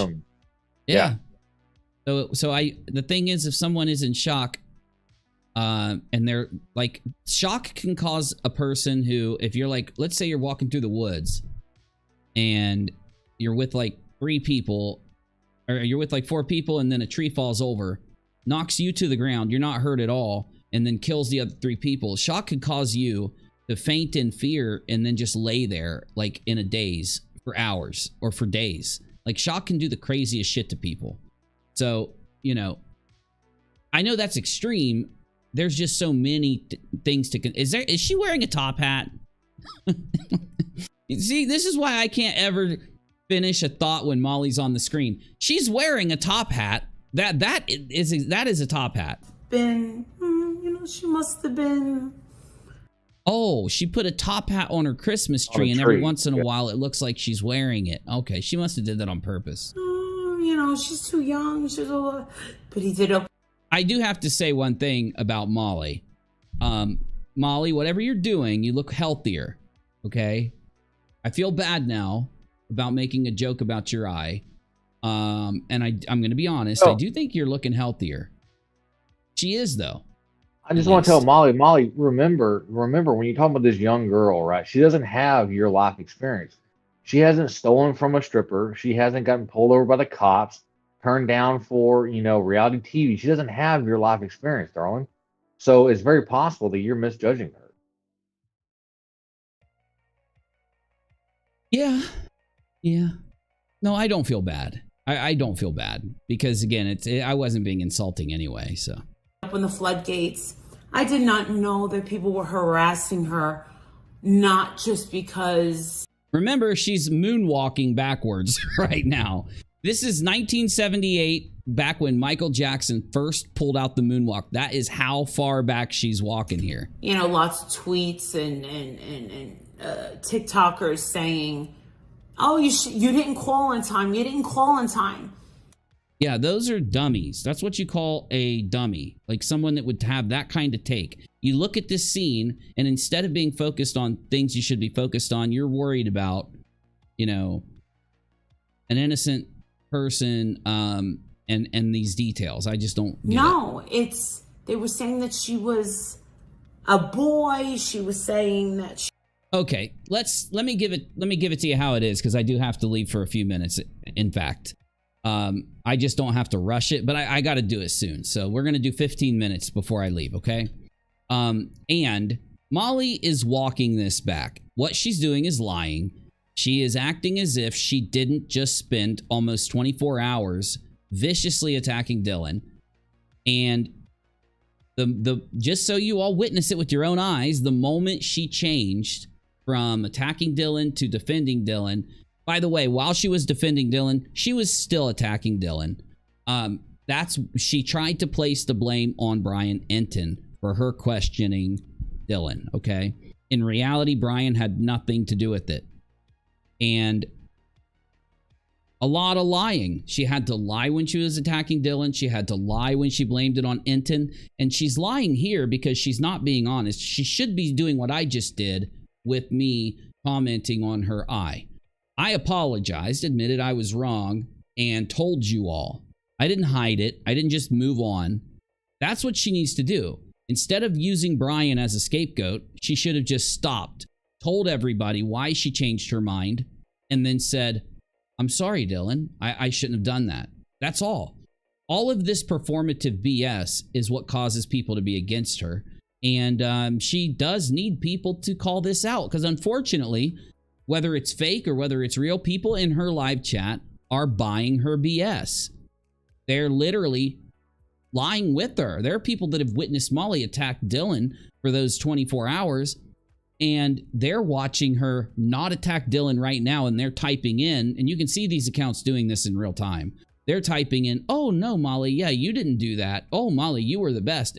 Lying for her. I wonder who does it, right? Who does she have in the chat that helps, instead of calling her out when she lies to them?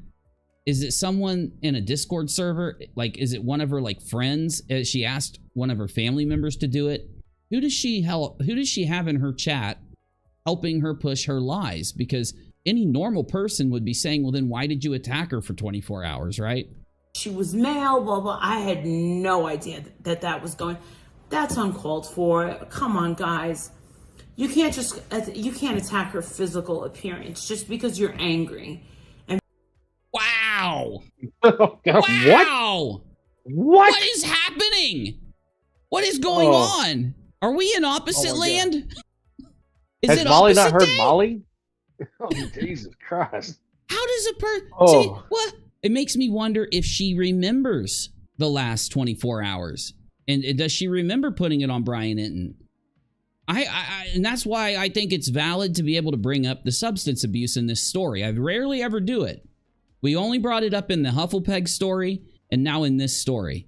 And I think because it's... to Molly go dementia? Like, I don't know. I don't think it is. No, I think it's because guess what Nonsense found a couple days ago that I think fully explains this whole mess. And it was Molly sped. Okay. I think Nonsense or someone in the chat said that she got into someone's Adderall or something because she was speeding fast. She was speeding like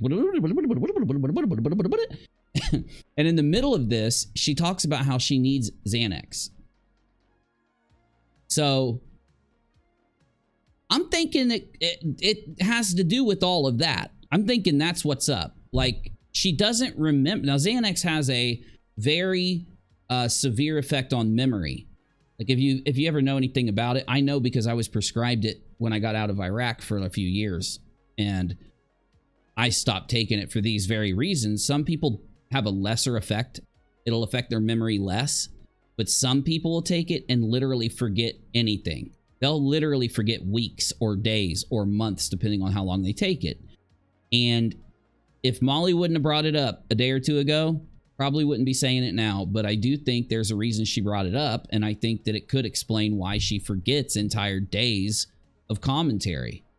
Because really, she should be remembering at least some of her commentary. And because you're going through... Exactly. Running Bear says Xanax is her drug of choice. Exactly. Molly has come out and said this before. I'm not lying on her, making it up, or putting her down. And I really do want... sometimes, like, I know back when I was taking stuff, this was like over 10 years ago. Y'all know that. But little things, like someone saying to me, like, you need to get your shit together or whatever, made an impact, right? And since her and Betty both are actively have this fact of their life, you know, in the public, I also hope that they will, if they do watch me, hear that message to go and talk to someone. It doesn't take a lot of your time, and it could be a big difference in her turning things around or maybe stopping this nastiness, right? That's my suggestion. These emotions, that is just so wrong. We're gonna get Brian Ensign out of the way. That will stop. I don't think that it needed to be brought up. But Brian Ensign's, you know, I mean, he works for Ashley Banfield, and you're not gonna get the most professionalism when it comes from Ashley Banfield. Listen, I don't care about Banfield. Banfield has nothing to do with Enton. Just because they work somewhere, it doesn't mean that they should be compared to each other. I've never seen Enton do anything wrong. I've only seen him be respectful. I've seen him work all hours when his case is going crazy.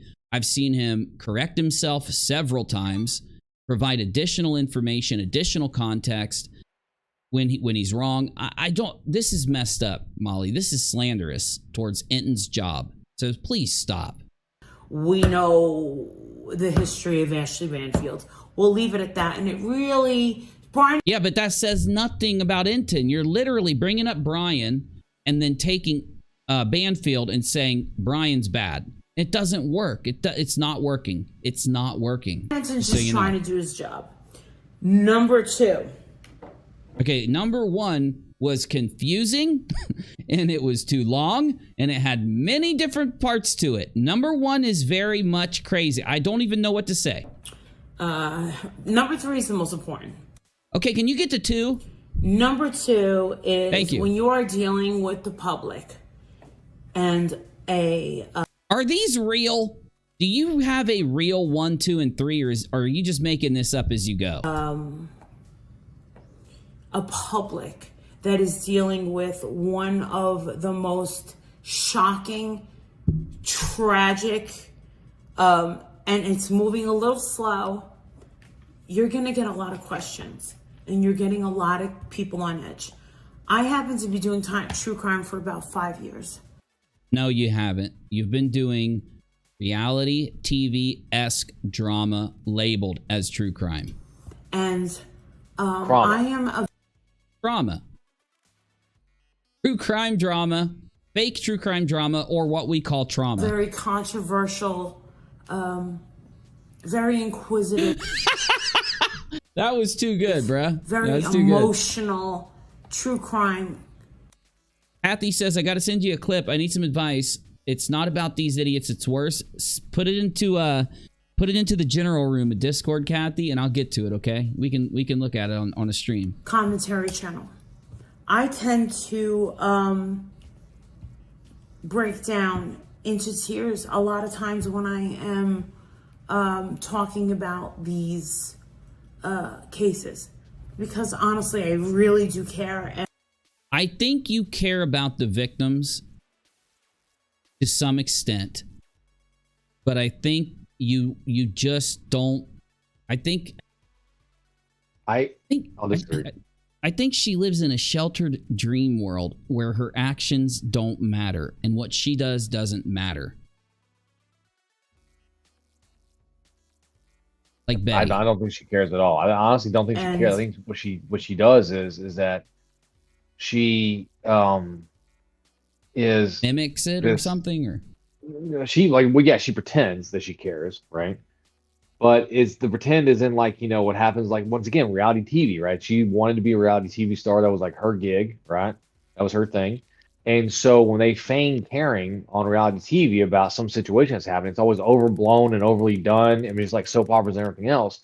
I think that's what she does. And she pretends like that's actually her caring, but it's not. It's her overdoing it to try to convince people that she cares, so they'll continue to give her money and think that she's actually doing something real, when in actuality, she's literally just living out her reality TV star life that she never got on the actual channel because she's not an actress. I'm with you. I do agree. I do, though, think that she does whip herself into an emotional tizzy thinking about severe cases like this. Whether it's true or whether it's real or not, that's a different argument. But I do think she's whipping herself into some type of emotional state. Jessica says she only pretends she cares in order to make money. I agree. I know. It's just that, when people cry, I try my best to, understand. And when she cried when I was talking to her that time, I wanted to kind of be like, listen, yo, I saw this ultimate it was either an ultimate sadness or an ultimate manipulation. So I'm like, listen, if you guys have evidence, that you have nothing to worry about. So then you guys know what ended up happening. They lied about having evidence and tried to play me. But, So she very well could just be crying for these victims to play us. It's very... That's the problem. So many of us, you know, we don't want to see people suffer. So when people are willing to go that far to manipulate others, I think it says something really big about them. There are times when I just can't handle it.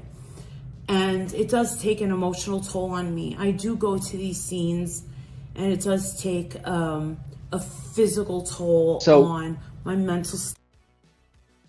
This right here reminds me, like, if you've ever watched a reality television show and they do like little interviews on the side, right? If you watch like, you know, Hell's Kitchen, or you watch, you know, one of these like, you know, housewife shows or whatever, and they do little like one-on-one interviews.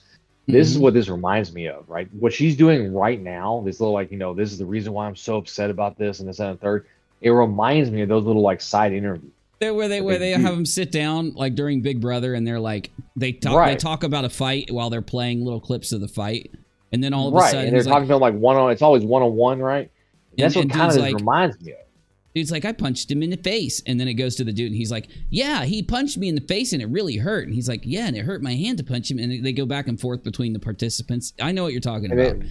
They overdo it, and that's kind of what this reminds me. Like, I don't think she actually cares at all. Like, it just the reason I say this is not because you can't, and not because you can't believe that she does, but the actions that follow this, the actions that follow on prior to this and after this are, you know, it's like it's horseshit. Okay. Here's what I think, right? I think that we have to call back to the nose candy discussion that I had a few minutes ago, because, you know, the timeline of the clips we're showing happened over a period of a few days, and if there is if what she brought up, which was Xanaxes and stuff, are mixed into this, then I think maybe she's confusing the content taking a toll on her mental health with the drug abuse taking a toll on her health.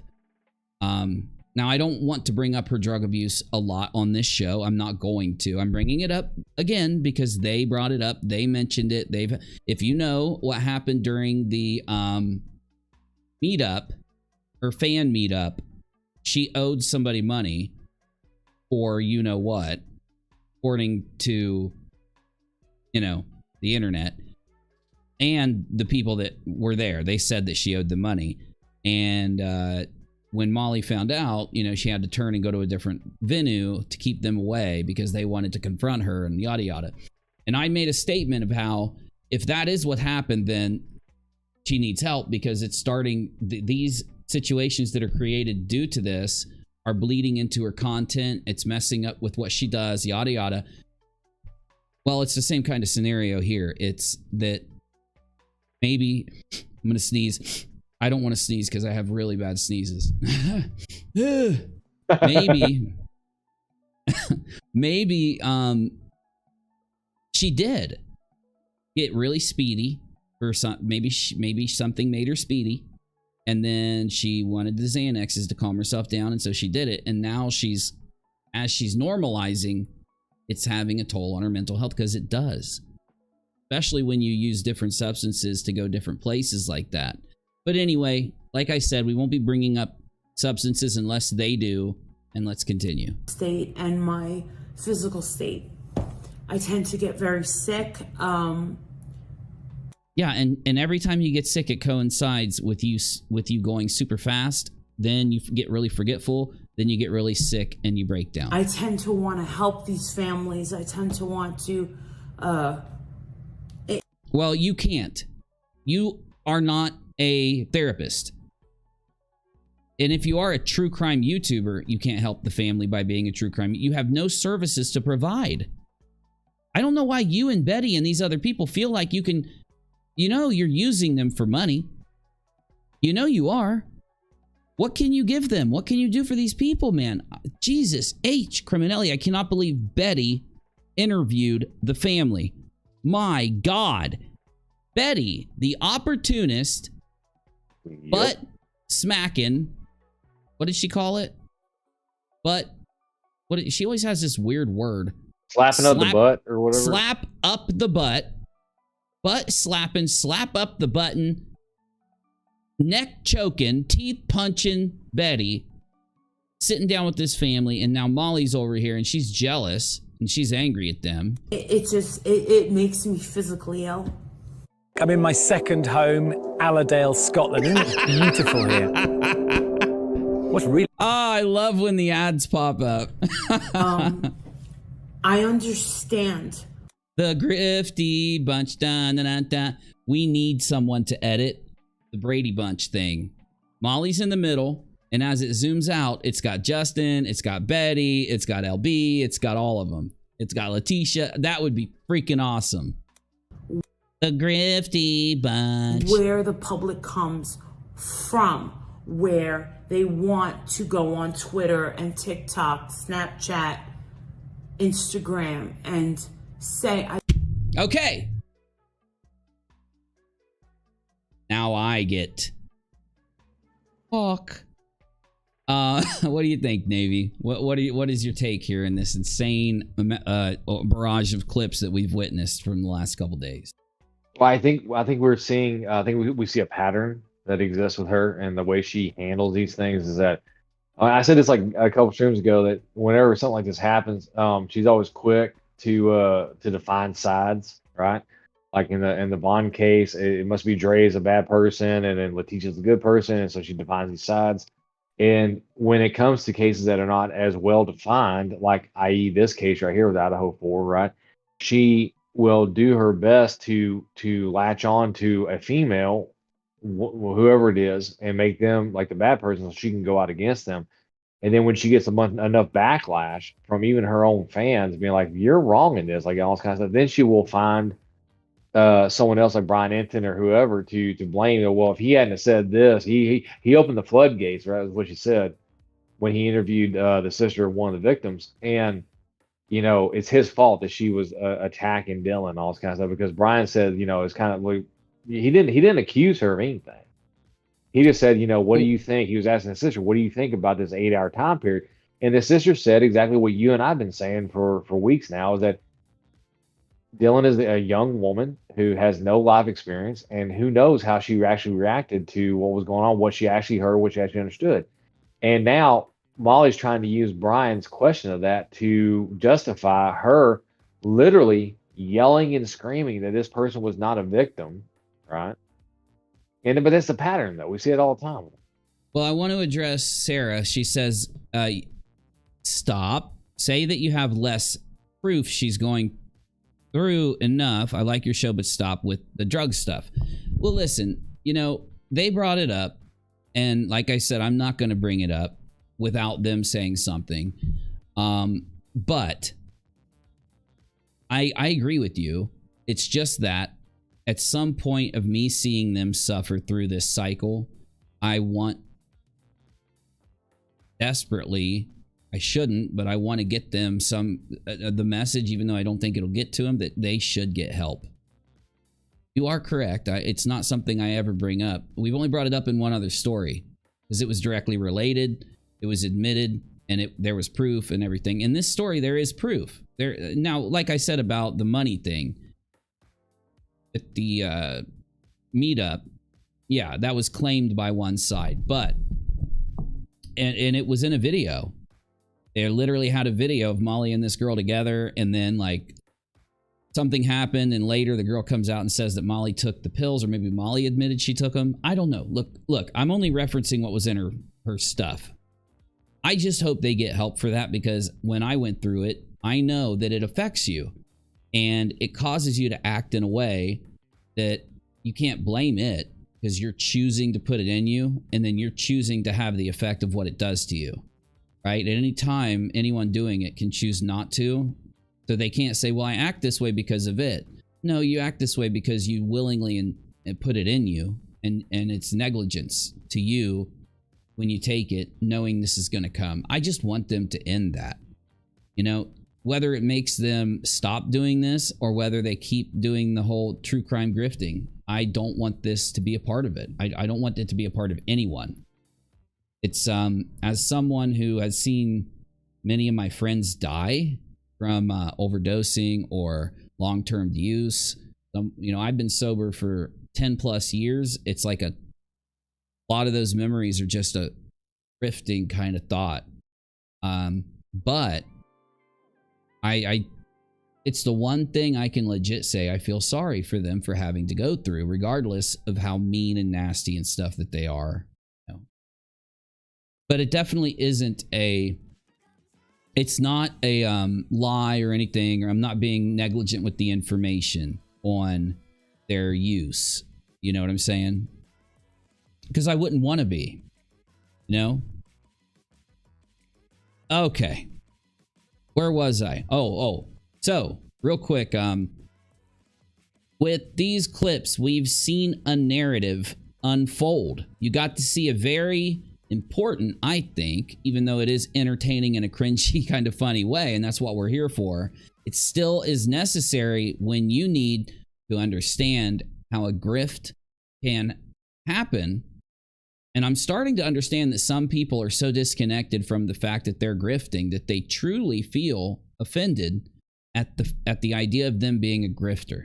They're offended at the idea that we look at them as people that steal or that take advantage of other people. Though that is exactly what they're doing, they just have mentally disconnected from it. There's several other YouTubers that fit that bill, but Molly and Betty and the others definitely fit that bill. So seeing the way that they go in because of money, and because it becomes a habit, it becomes a thing they have to act on quickly. When they see the opportunity to exploit a part of a story to make money, it is an instinctual thing they do. Because the faster they are at it, the quicker they are at it, the more money they make, the more lucrative it is, right? You following me?